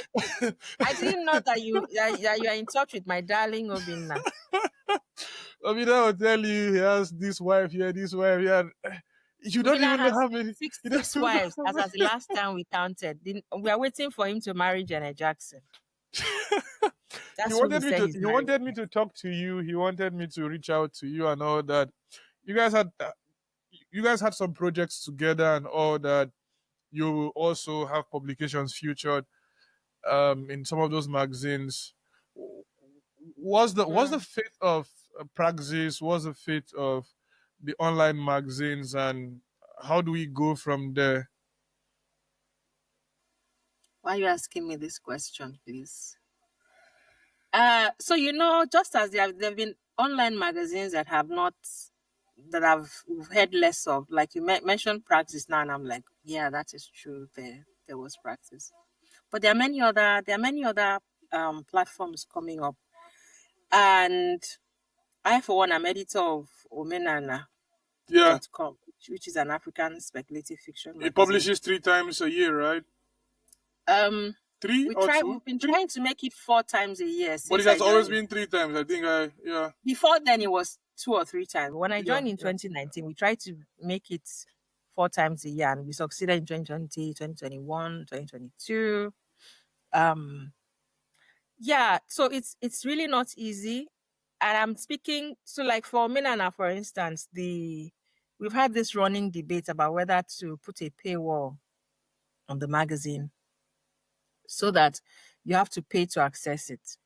Um, we want the magazine to be accessible to people, to readers across Africa, and we know that it's not going to be fair if we put a paywall. But at some point, the magazine has to then decide: do you want to go down? Do you want to stop publishing? because sometimes it's personal funds that is used to run the magazine. Of We try course. to pay we try to pay our contributors. It's a token, but we try to ensure that we do that.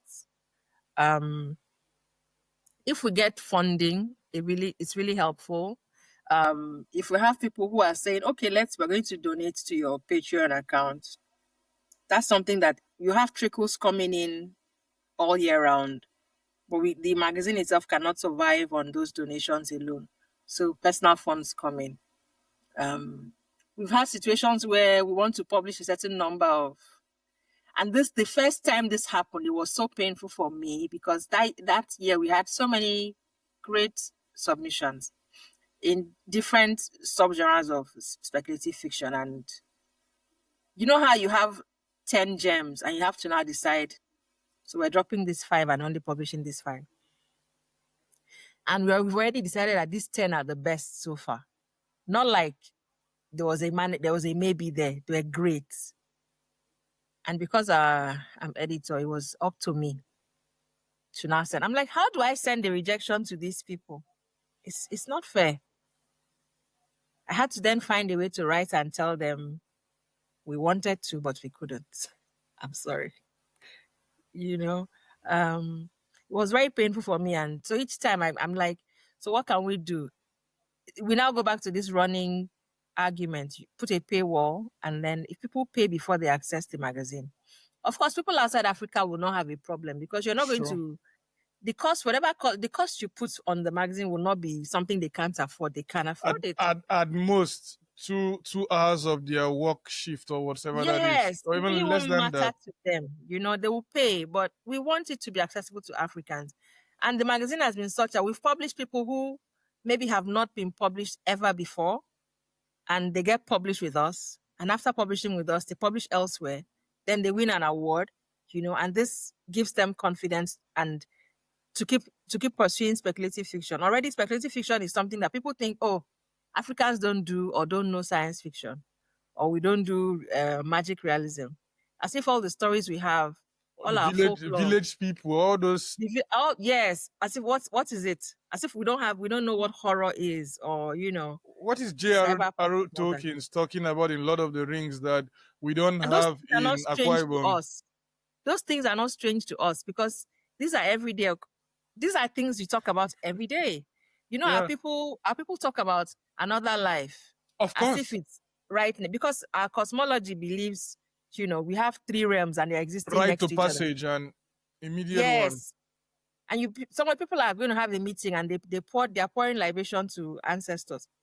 Almost every traditional marriage gets that. Yes.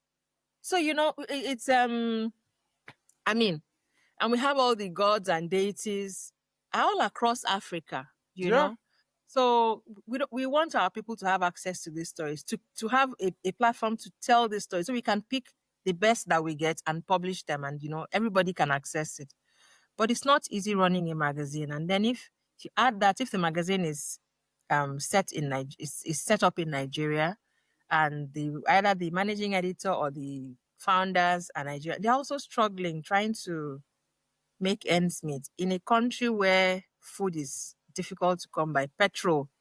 I keep talking about petrol because I think if we had electricity in my country, there would be fewer things to to worry about. If you were a barber, you would not think about how you would run your barbing salon. If you had a business center, you would not be worrying. Like electricity, be one thing less to worry about. we have been Someone can say, recording for over how many hours now, and we've ah, not thought about light, electric we might have supply. had a technical glitch, but it wasn't electricity. Yeah, In Nigeria, we're doing this in Nigeria. When I used to join sessions like this in Nigeria, I'd have my gen. So if you have a small gen, you know how long it can run and what it can carry.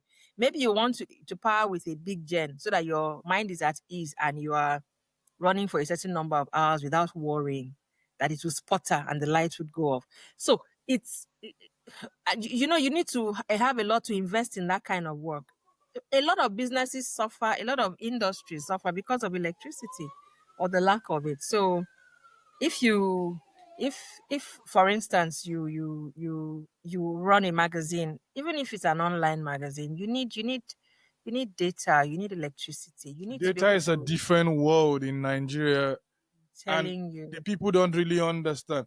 I spend, I spend, I spend on data, but I don't feel it. I use up to, I use up to, in a month I can use up to maybe 6 terabytes or so, because I did heavy data. I shoot documentaries also with like professional cameras and all that, and like these are like the raw version of it, because you want them even when you store them on your hard drives in 10 years time. When you retrieve them, the quality has not dropped so Has not dropped, drastically. So yes. when I'm doing this stuff, I don't, but I still don't feel it. I can't try that in Nigeria. I know how many times I used to stay up at night. My brother would just be looking at me because I'm doing night plan. I have the normal plan for the day, but But it doesn't work. I cannot just sit with my head that I can stay awake at night and download stuff or work on files or work on videos and leave that night and then sleep in peace and then wake up and do it during the day. The amount of money is not the same. So for whatever reason, these network providers allowed night subscription to be cheaper. I keyed into the night. One, I'll be writing my papers. Two, I'll be having Mm, chance to work on another video. So it's like double tasking, and nighttime is now like very fine for me. And anytime anybody, despite any time zone, even when I was writing to him, I'm like, just pick a time that works for you during the for day. you, and I I'll can make it happen. walk around, because I'm not already used to that particular kind of night kind of life. And how do you even want to power innovation without electricity? What do you want to And data produce? now, yeah, you can't even. So if you're running a magazine like that, and then maybe you want to have interns who would maybe read slush, you want to train them, you want to Yep. give them money for data just Just to. like spring Nigeria is doing at the moment. I Oh spoke to a yes, couple of yes. them, and then they talk about I'm one how of they the support mentors them. this year again. Yes, but so how do you run that if you don't have funding, or you don't have, maybe you actually have a job, you that had the dream, and How then much? you want to spend your money to do that, but things are really difficult. So I think it's not easy to run such a thing in Nigeria. If maybe the founder gets a chance to get a really, like I said, if you have a really good job, and then you can fund other people, and push them to do the work amidst all the hiccups you face. Yeah. But it's really, really not easy. Women has been we are 10 years last year, so it's been a lot of work. But I think that even when some platforms are not able to continue publishing frequently, others are springing up. And I think it's sad when a platform cannot you cannot find the platform to find where you publish the story or poems. Okada books.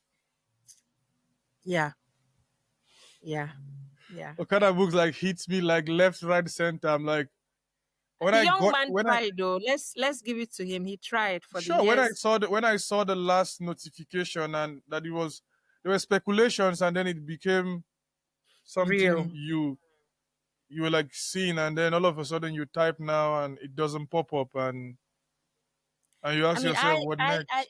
when those things happen, it that's for me the most painful part. I know I'm sounding like this because I'm a writer, so my creative effort is more important to me than any money, Of that could have course. been lost in the business venture. So imagine. So I used to also work with TV, and beyond the gossip and news and sports, the most exciting part for me was editing the feature pieces that we publish once a week. Dami Ajayi, for instance, wrote dozens of reviews on music reviews. So that was like a really fun part of working. I really used to enjoy reading and editing Dami's pieces. We had other pieces that were either political or opinion pieces that were not. Then we had segments for the literature. It was like a literary supplement kind of thing where we had people reviewing books, weekly. And I really love being part of that process. So if you go online and you look for that piece that you published and you can no longer access it because the magazine doesn't exist anymore, it's very, very painful. And I think someone like I remember reading Dami writing about it on X last week or 2 weeks ago, and I really felt bad because I remember how it went that time. So yeah, it's I'm just saying, even when a literary magazine goes quiet for a while, um one, if they've been able to save work, it helps. If they have um some kind of funding that allows them to still leave the things they have published, accessible, even if they are not publishing new things, then it would help on some level too, because visibility is important Yeah. for, even if not for the magazine or its founders, but especially for the writers. That being said, we have new magazines coming up every day, and a platform is a platform. I'm just happy when I see platforms where young African, especially Nigerian writers, can publish. So I'm really happy when I see platforms. I think I think I know that it's difficult to run those platforms, but I just think if there's some way to keep platforms like that going, um, it helps. It really, really, really helps. Because if as a writer, you if you didn't save the final copy, sometimes the copy you send in for submission after editing, there's some tweaks that go into it. Yeah. If you didn't save that copy, if you didn't print it out, for instance, who wants to print out something from an online magazine? You want it to be there so you can send the link to different people and Yeah. And then they reach. just read and then they come back. So So if the link is no longer accessible, if it's broken, it's painful. I just feel like, it's but as long as you have more magazines coming up, they should also be thinking about things that could go wrong and how it is they can prevent those things. How it is they can still have um some a cache or some way of saving the things that they've published over the years, because visibility is important. And we keep decrying the things that are going bad in Nigeria. We say a body as big as Nigerian Television Authority. Sometimes I hear people wanting to go do research about some news story from 3 decades ago, and they can't find the tapes. They can't find them in a, or they're in conditions where you can no longer view them. Those things, though, they don't need to go that way. There are many ways to save, to archive things. So I think it's important to also think about archiving things.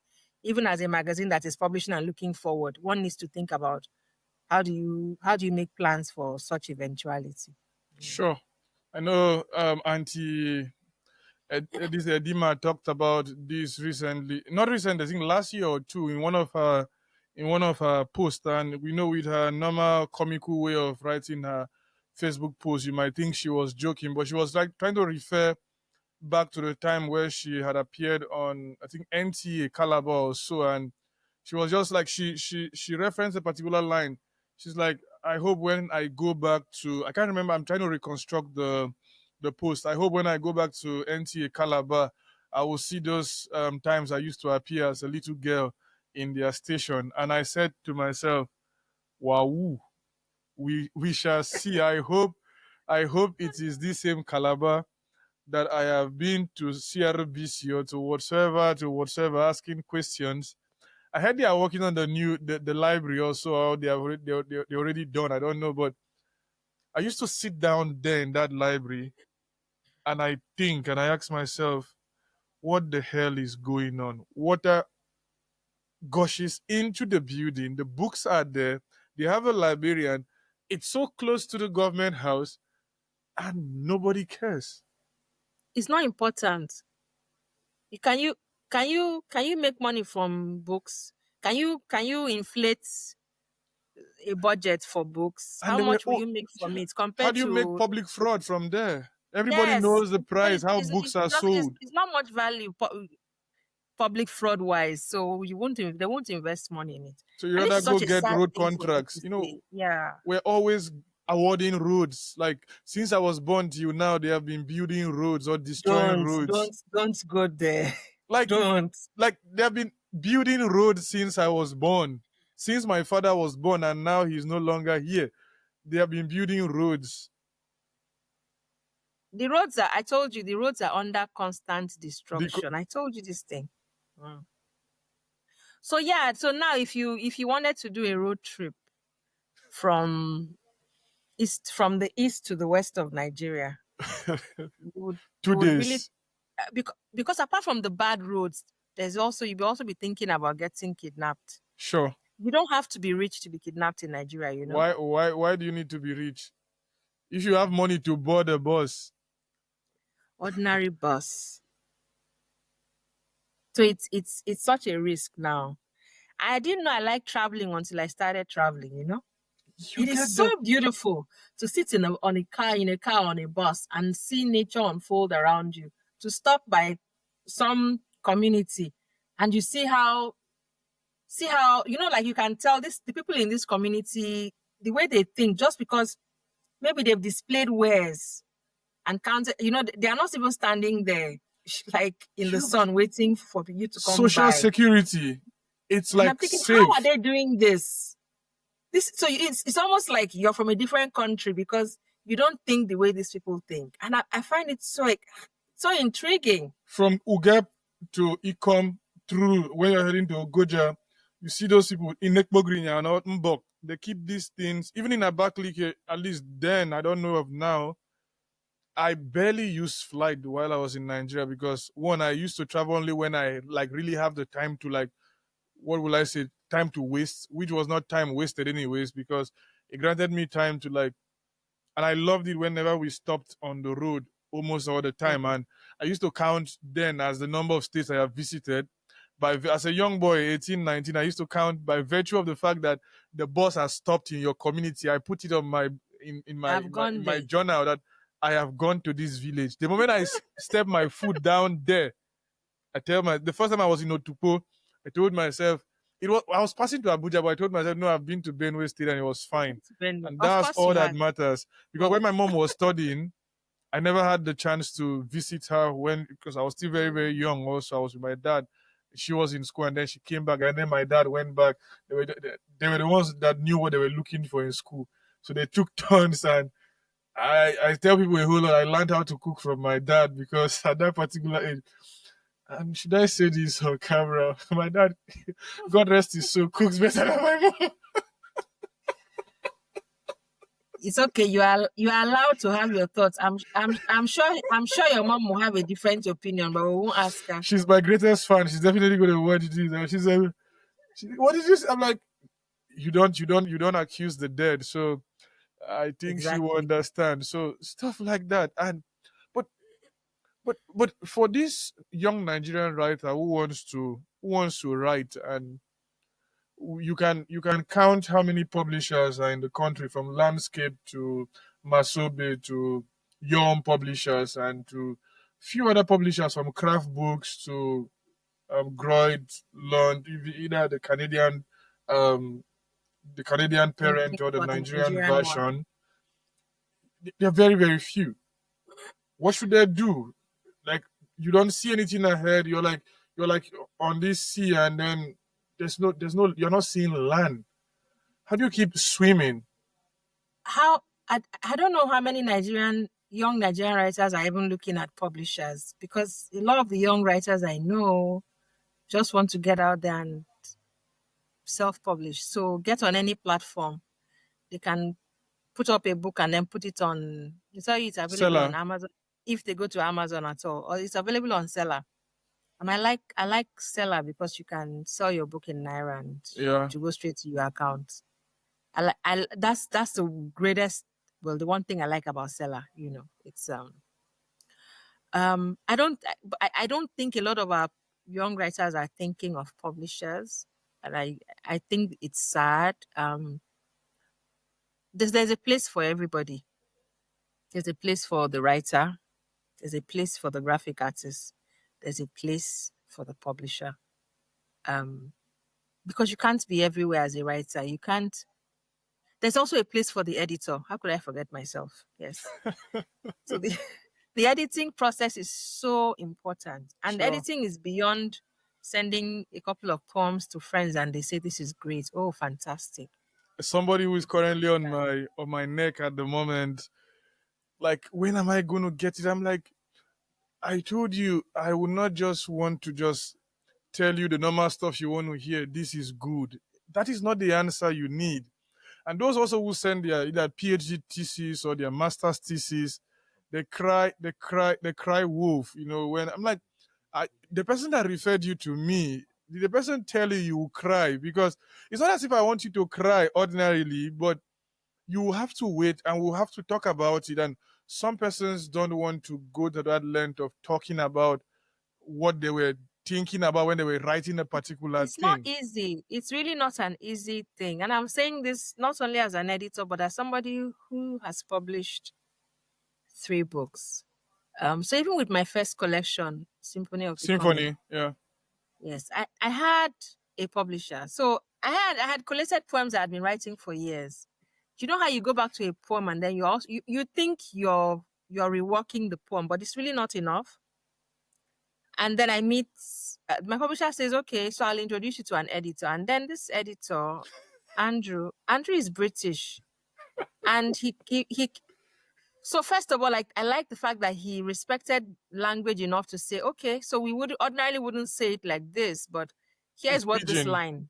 No, Yeah. no, no. English. Okay, like English. the normal standard. Like, There's oh, you're talking linguistic about the first justice. collection. Oh, I thought you were moving to the second because the second collection was more of pigeon and Yeah, it's a collection of but you see, that first collection, because I worked with this person who read the poems dispassionately, right? Even made me feel a deeper sense of ownership because I then had to think. I knew I didn't have to accept everything he said. I didn't have to accept all his changes, but sometimes just understanding what he means on the whole and then taking time away from the poem and thinking about it, I can come back and maybe change a whole stanza, change 2 lines. So even what he had wanted me to change, because I have reframed it, rephrased it, the meaning is deeper, it's clearer.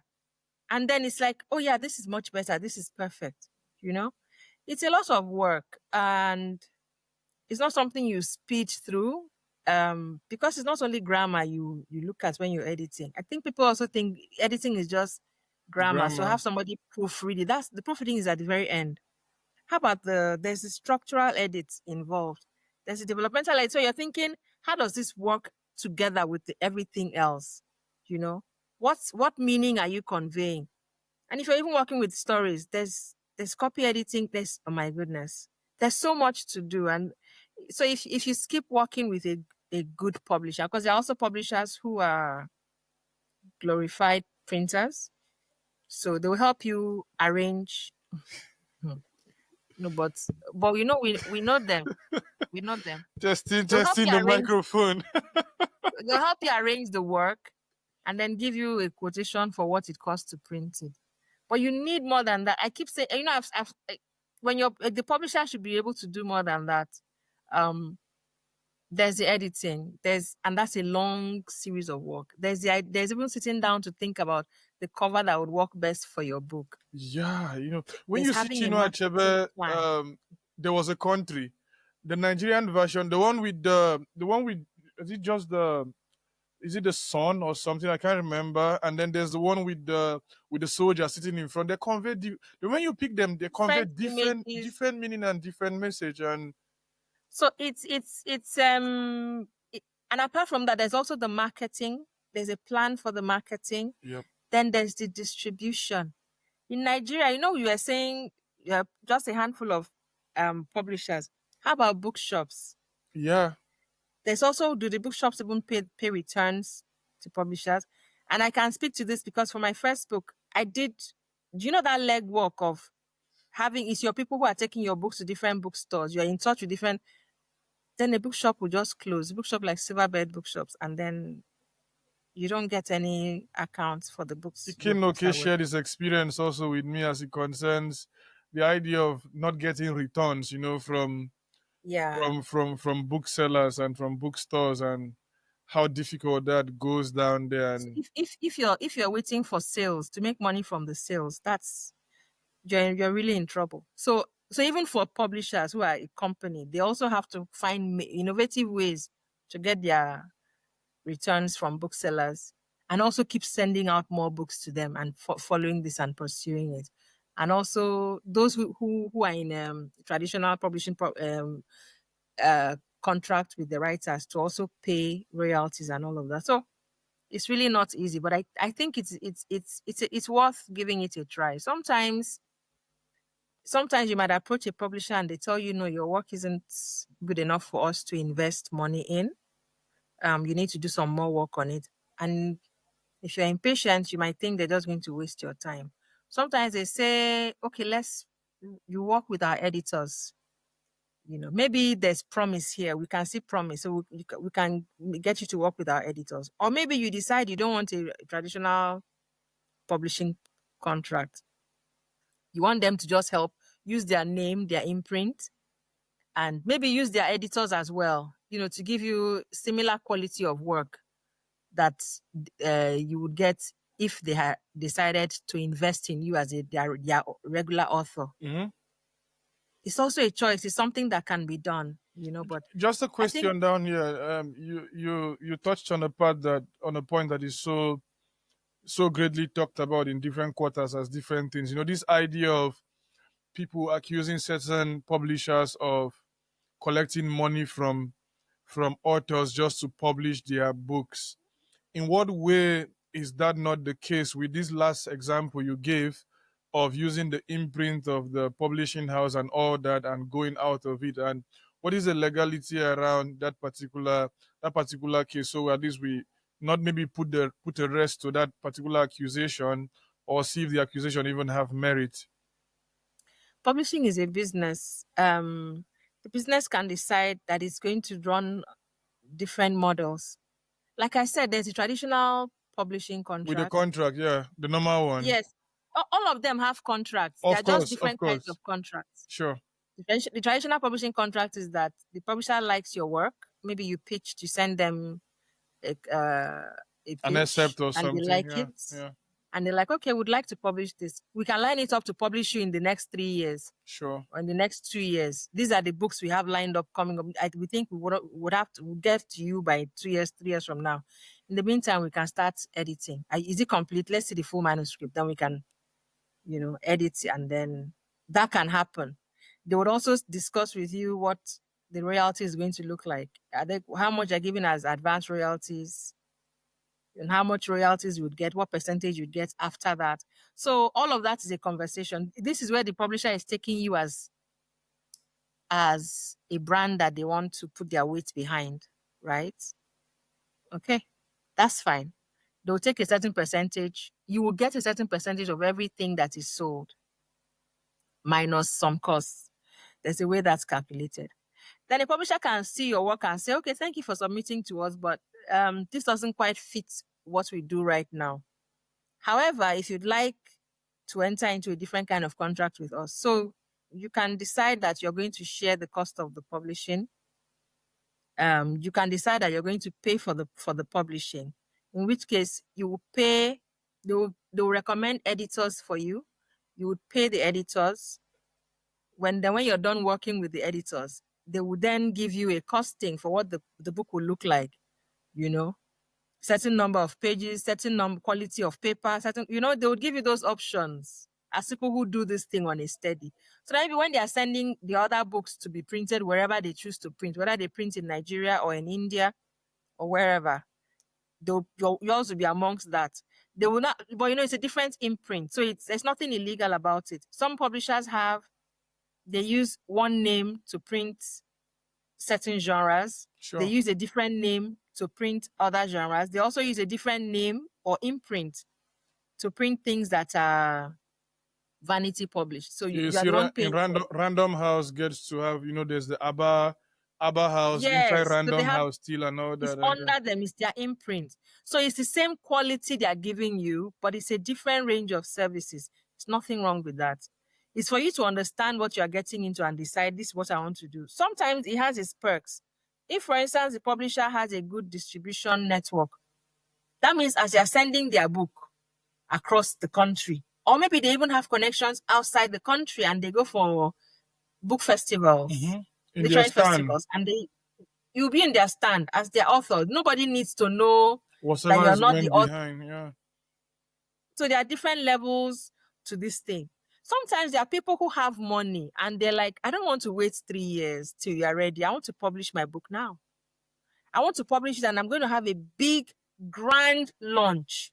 My launch is going to be like a big show. I'm going to have music performances. I'm going to have drama. I'm going to, and I'm going to reap because they know whatever money they spent to do the editing and printing and publicity that they've done, they will reap it at their launch. There are people, there are writers like that who have that kind of backing and but they would like to do it with a publisher who is grounded, Sure.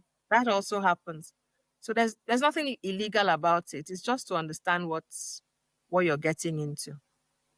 Yeah, That's it. I All just of need them have their perks. But you see, sometimes even waiting, like I said, sometimes you might need to wait 2, 3 years with the the traditional regular contract. publishing. Yeah. Yeah, traditional contract. And if you don't have the patience, you might think, no, I can't don't have to wait this long. I can get an editor and pay by myself and then publish and put it up on Seller or on Amazon or on Smashwords or wherever, and then I'll sell like that. But then you're the one running your show, you're the one running the show. You might feel like you're in control, but then the benefits at the end of the day will not be that much. People might want, if the book is actually good, or you do really good publicity, because maybe you're really popular, you have popular friends, and they talk about it all over social media. You might have issues with distribution, or you may just not have you may just not have thought about the other things that the publisher would have thought about until it then comes up to you. Then you now think about it. You know what Sales, I mean? submission for prizes, and Yes, all those all type of of those things. conversations. There are prizes that there are some prizes that only publishers can enter, for The cane, instance. cane, cane price can only be entered by your publisher. It cannot be entered by So how yourself. how So how do you so those things happen. It's to really understand what you're doing and decide. Like I said, I don't judge people's choices. true, It's true. as long as you're making an informed choice, that's fine. For instance, when you write poetry, not many publishers are willing to spend money and publish your It has been poetry like for you. that from the Because day. we are the stepchildren of this literature. Poetry it's not a Nigerian thing, it's Yeah, everywhere. it's been like that for like Everywhere. almost So all the time. it didn't start 10 years ago. Mhm.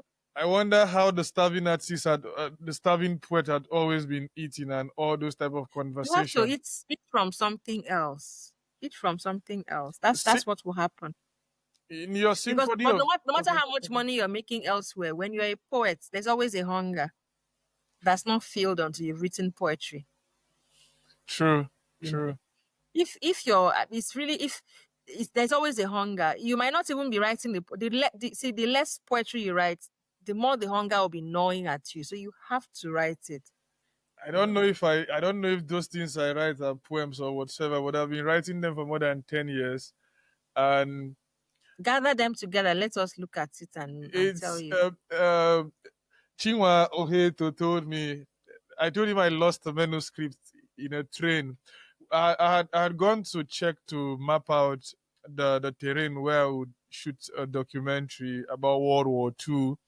I also was passing through Poland. I was heading back to Germany, and I don't know the particular place where I lost that particular manuscript. And the title of that particular work, I started writing it when my grandpa was ill in the hospital. I decided to come back to Nigeria to stay with him and be with him in that last phase of his life. And I titled it "Clowning in Nigeria" because everything was I had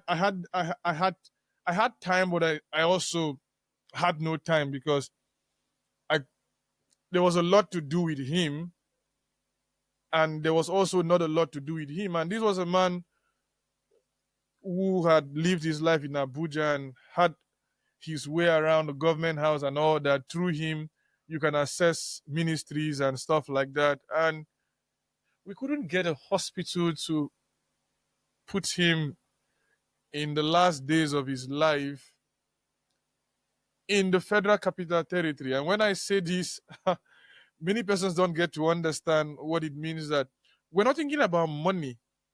We're just thinking about a hospital in the city where the president's house is. and there was none. And we had to wait for like 2 weeks before Alliance could grant us a space to finally take him in. And then the blood level was already very, very low. There were doctors coming in to check on him at home, but there's little or nothing you could do out of that. And That, then that particular manuscript, I don't know where that particular manuscript is. It should have, I think it got missing, right? But then if you look, if just a stretch from here, just behind here, there's this collection. So like I just write it every day. Like I've been writing for more than 10 years. I don't know. I don't know why I'm showing you this. yeah, I'm right you've not thought of typing them, there. the I poem. have my sister. My sister first. My sister was the one that dragged me into podcasting. She was like, "You've been reading since I got to know you," and they only call me when they want to write a term paper or stuff like that because they don't like that. They don't like that part of me, when they call me, I ask them what are you reading and stuff like that. So they're the ones that gave rise to this title of this podcast, Boring Conversations. Boring. They're like, all your life, ever since we were born and we got to know you, you've never said any like very, very normal kind of stuff your age and stuff like that. Like it's been always boring conversations all along. And for them, boring conversations is, oh, I wrote a poem, I want you to check this. But particularly I had been recording with a camera for about 8 years or so, and then somebody stumbled upon hard drives of me reflecting about Nigeria. And they were like, you could talk about this out there. I'm like, no. These were like supposed to be discovered when I'm dead. And I have pictures and videos of myself as far back as like 13 years, 14 years, talking about cross rivers politics, talking about some chiefs, talking about some politicians, how I hated them, all of those type of laments. And I feel uncomfortable that she's typing like like First drafts. not just first draft, like my secrets, these secrets have been there like for like 14 years. Like down here, I talked about Bishop. Okay, if I bring it a bit closer, these are handwritings like 5 years ago. These are like our politicians. These are like our Our leaders. leader And then leaders. if I open back, you see our friends.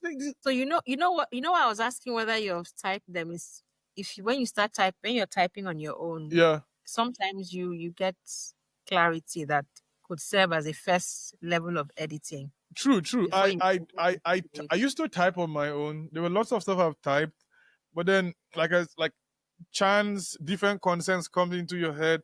And somebody was asking me, where have you been? Like, I search your name, I don't see anything because I'm like, I'm nowhere, I'm not there. You can't find me there.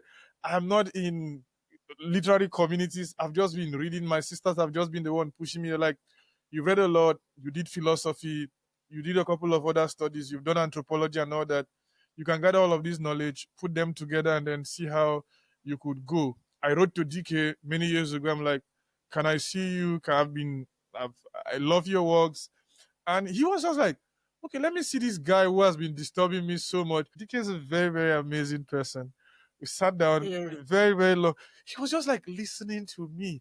And like I had never been listened to that much. I told him my plans, my dreams, my hopes for the country. And he was just like, okay, keep it up. DK is very, very patriotic. You even if you hate Nigeria, he will make you start loving the country back, and it's just been like that. So I don't know. You guys are the writers. You guys are the ones doing the right thing. But the last time she had talked about typing almost about maybe 20,000 or more titles. That was the last. That was like a year plus. She gave me that count. 20,000 Yeah, poems. titles. So she's like, uh, this been like 2000 and 2008, 2009. They're not poems. I can read one for you and then so you confirm that they are not poems so that you get to see. Okay, they are And not poems. What are they? they're not poems. They are other things. That Other bond. things. That's a That nice title, though. other things. That bond that should exist between the state and the individual isn't seen nor felt.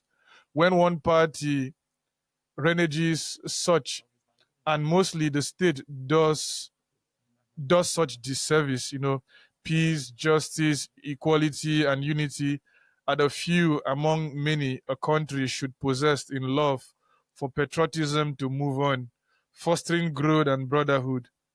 When these aren't seen, at least, how can we claim patriots? Such would be a disaster. Men and women must cooperate in truth to better humanity. Maybe I was like 17 or something when this it's already very, it's like my go-to guy. There are 301, if I can remember, written on this particular piece. So like there are 301 down here, and then it's like a whole lot. This other guy is also. I The last time I went to Nigeria, I came back Oh, with. sorry. Can I ask? Well, why are you writing them if you don't intend to share them? No, no, no. That's not the point. It just started, like I started keeping a journal, and 2007, 2006, I guess. I started keeping a journal at that age. I stopped in 2022 or thereabout. I can't remember. I just stopped. I'm like, I'm done. Like, I'm not doing them again. And I don't know, but they just come out of, particularly out of anger. They come out of me having a conversation with my friend, and then my friend's mom probably is sick, and then I pick up, and then I want to think about what she's talking about, and I just ask myself what way she would be managing her situation. So like they're like these guys. These are like old guys I'm looking at. Like, they're like old guys, and I took about 107 kg worth of Books, journals the journals. last time I went to Nigeria, back to 107. kg worth of. So like, I don't want to wake up from here if I. I know that sometimes those might not be poems, Of course, right? they are not. That's why I tell you they are not. But there'll be, like, again, the writing, the publishing process is a lot of hard work that's not fun. So Yep. the work really will be sitting down to look at them and deciding in what shape they can be um gathered. The way I use If you them. want to share, if you think that there's anything sensible there that people could learn from, No, for no, no. instance. I think what it has helped me to do is that there's almost no part in Nigeria's history that I had the chance to read. Thanks to my grandfather and my auntie's husband, Mm. I look at myself in 2011, and I just feel sad about Gaddafi's case, because I followed the news every day as a very, very young boy then. But what we were sold about Gaddafi's Libya, when I look at it now as an adult who has looked at anthropology and sociology and philosophy, I'm like, can I really forgive myself? And Yourself. But you didn't know any better, did you? because, like, Many of us also didn't know. I watched how he was brought out of the trunk and how he was killed. And okay, this particular one, it's like there are no roads. There are no roads home. The few we even consider so take lives on a daily, yet we still take them. What will you have us do? Abandon our travels and journeys? For who and why? How are we to survive if we sit and watch and wait for manna to fall? How are we to make sense of our lives if we come to fear our road so badly to the point of rejecting them? We travel through them, and when we can't appease them, Annie cries because she's forced to take blood. I got the scent of Annie from the gods in Igbo land and all that. I mean, I hear poetry there. Okay, now I I'm hear poetry there, and now. you also need to open your mind to the fact that sometimes you write poetry, and then the poetry might be had a lot of extra fluff around it. Yeah, It's possible. It's possible. So you're writing your first thoughts down. sure. There's poetry there. I don't If you go back to can, these you things. can do If you the look work. at them, Any mistake that happens, I just write them and then I move on my way. and walk away. We desecrate her I know fecundity. that helps. That will be very helpful for you. You clear your mind and you move on Yeah, I just write it, put it down there, and then I move and on. Like move this on. And you particular feel one lighter was, and move on. I think this is 2018. Agnes' father had just been killed, and I live with that memory for as long. So And sorry. this is a man who told me I was to travel. I was to travel back, and he told me, "Remember, Obinna, as you go, don't look at the whites. Don't you've been there already. You stayed there. What they do is not any different from what you can do. It's the same head you carry. Sometimes we even have more. He was a simple teacher who spoke truth to power, and he was shot and he bled to death, and there was no hospital to look at him. They need police statement and all that. And today, as I speak to you today, the same local government this man was killed as at today that I mistakenly found this particular journal, they are still fighting. 2 days ago, they killed people. Last week, they killed people in Cross River, and they will still continue to kill people. So when I wrote this particular stuff, I'm just going to substitute the name for something else. So Doris' father was killed because some guys felt they had power to do and not. They shot him and he bled to his death. It is painful to hear. It is still sad to have such memory. Doris still have such. Her brothers too. Her sisters don't talk. They don't talk about it, but they remember. They remember so well. And at night, their mother hopes all these things she thinks about are dreams, all dreams. But she knows they are not. Doris knows too. Her brothers and sisters, they all know. All of them know. All of them knows what happened in their family and have refused to forget. But why should they forget? Why should anybody kill their father and husband and uncle and brother and want them to forget and be quiet? Mm. So sometimes that's how my journal comes, as though I'm talking to myself, and then I leave them, and then I'm like, Yeah. Like I said, when you journal like that, it helps you gather your thoughts. Sometimes you just want to actually scatter the thoughts. So you yep, scatter the thoughts inside the journal, and then your head is lighter. You can continue. For a young writer, if you one ever intends to publish, there's also you need to open it up to people. Not this is not for you, what you've just read now, but of course. for anybody who would like to publish, it's that journey is it's arduous, but it's totally worth it because somebody might read your words and then might be inspired or might be strengthened in a resolve that they had almost let go of. But just because of your words, they are further strengthened. Or people just feel seen having read your work. I've had stories, for instance, that I've people read and they'll be like, I read that story and I felt so seen. Because I've experienced something like this, and I thought nobody understood it. But just reading from you gave me hope, you know. I really, really appreciate the time we spend down here talking, and Me too. the How did same the way you, time go so fast? yeah, the same way you opened your first collection, um, the sense of becoming. Are you still becoming? Are you done? What is it now for you? What was it then? What has changed in these decades that have passed? So my first collection, yes, it was like a coming of age collection. It was my becoming. There was so much happening to me at that time. Um, there was also an awareness of the political environment. And I recall somebody who got the book at the lunch and said, person wrote to me that the collection is pregnant with another collection waiting to be birthed, because of the political messages I left in that collection, Hmm. and it wasn't so much. So by the time I did my second poetry collection, I wasn't planning it, but at that time in Nigeria, there was so much going on in the political terrain, it was difficult to ignore. Hmm. Um, so even my becoming is not yet complete. I think that for me as a person, I will never stop becoming. So I'm constantly evolving, and I'm happy to see where the evolution takes me. I'm constantly evolving.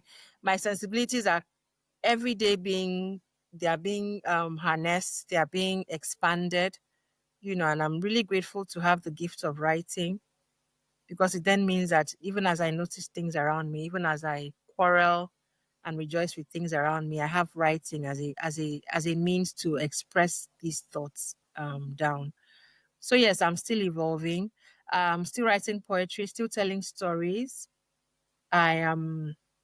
I may not be in Nigeria. I have not been in Nigeria. I have not lived in Nigeria for almost 3 years, but I am still very drawn to the stories of my people. I am still very drawn to stories that talk about our cosmology. I'm drawn a lot to our traditional sayings, our folklore, and our stories generally as people. Like I said, I still believe that you cannot tell one story and think it covers Nigeria. So I am very happy to tell Nigerian stories in their full glory, full the beauty, the horror, the gore, the joys, all of that, to capture all of that, because I believe we as a people we are complex, we are beautiful, we have suffered a lot, and yet we're still striving. Many of us are also thriving, even in the midst of all the political filth, So yes, I'm still becoming. Um, I think maybe it's just a matter of, how like a butterfly unfolds, Yeah. the metamorphosis is it's a different thing at every point in time, but it is still continually unfolding. Just that I do not know how many stages mine will take, but I'm looking forward to continually evolving, and also my writing evolving as I evolve as well, you know, to Wow, different kinds of. that's a that's a whole lot down there, and it's been wonderful sitting down here listening to you, give us a rundown of situations down here, how it has been for you, how you have written over time, and the different ways and the different angles you've looked at, not just your life but the situations that you know were part and parcel of how you came to how you came to be the person you are at the moment, and how that is playing out still, because to a larger extent it's still a thing many persons don't really know where there would be and how they would go and how they will function. We really appreciate and we thank you for the time you've spent down here with us. What question should we ask our next guest? And our next Ah, guest, I already have somebody. I don't know if I should say the name. Okay, what but did they write? definitely, he's a Nigerian. He lives in the U.S. He is an editor. He he works with people and their works as as every editor, as I see every that you're trying so hard to be obscure. and they work with people, they work with books, and okay, what else do they do? So they did people's work, and so yeah, generally to that particular kind of person, what should we ask them? I And would like to know what that particular person who works as an editor in the yeah, US, do they have a publishing company? no, they don't have a publishing company, but they have strong ties with publishing of people's So work, particularly, and their own works also. They are I'm they they curious. they're already published. So yeah, I'm just curious whether that person would ever consider setting up a publishing business and okay, housing it in Nigeria, and how they think. okay, So that's one question. And then what would they do? What would they like to? How would they ensure that that business thrives in a place like Nigeria? okay, What would they do differently that other publishers are not doing? Um, then I'd also be curious to find out, do they edit books that are not written by Nigerians? sure, And would they be will have they edited books by Nigerians? And what has that experience been like? I don't want to ask a question that is like do a comparison, but what's the Objection, my experience? lord. This question is leading. No, I'm just curious, because me, I think writers, and I'm a writer, but when thinking as an editor, I think writers are some of the most difficult people to handle. Okay. Yeah, when you're Uh, editing their work. So, I don't think the Nigerian thing. I think writers just get so attached to their work. yep. You know, they don't want to kill the babies. Sometimes you need to lose some things. It's difficult for us to do. Wow. I really appreciate that. That question will be taken down. We are closing in and about this. It's been a wonderful time. I've spoken to Thank you somebody so much. so This was much. not a boring conversation, by the way. Wow, This was thank you for thank you for saying that. A whole lot of persons get to ask me. Professor Nimi Waribok will ask me, why is it titled boring conversations? And I'm like, I don't know, Prof. Maybe because um maybe because people need to get a different sense of how things ordinarily should work and how things shouldn't go. Thank you that this has not been a boring conversation for you. I am Biringbo bin Mecca, and we've not had a boring conversation down here. It's been a wonderful talk with one of the best you can get now within the Nigerian scene in publishing. And we hope that your story continues to inspire us. We just like the way time flies, we just touch one thing and then we're almost not able to touch other things, which shows, like I said off stage, your work has spanned so much that we didn't even touch the short story collections, the whole idea of the taxi driver blaring the pidgin English and all of those type of conversations down there. And but we hope you come around some other time when you have chance, and we also hope that we get to where we ought to be. We are not there yet. It's still a very very private venture, and I'm just like you also have been trying to do fund myself and try to see that these conversations go. Thank you for coming. Thank you very much, Obinna.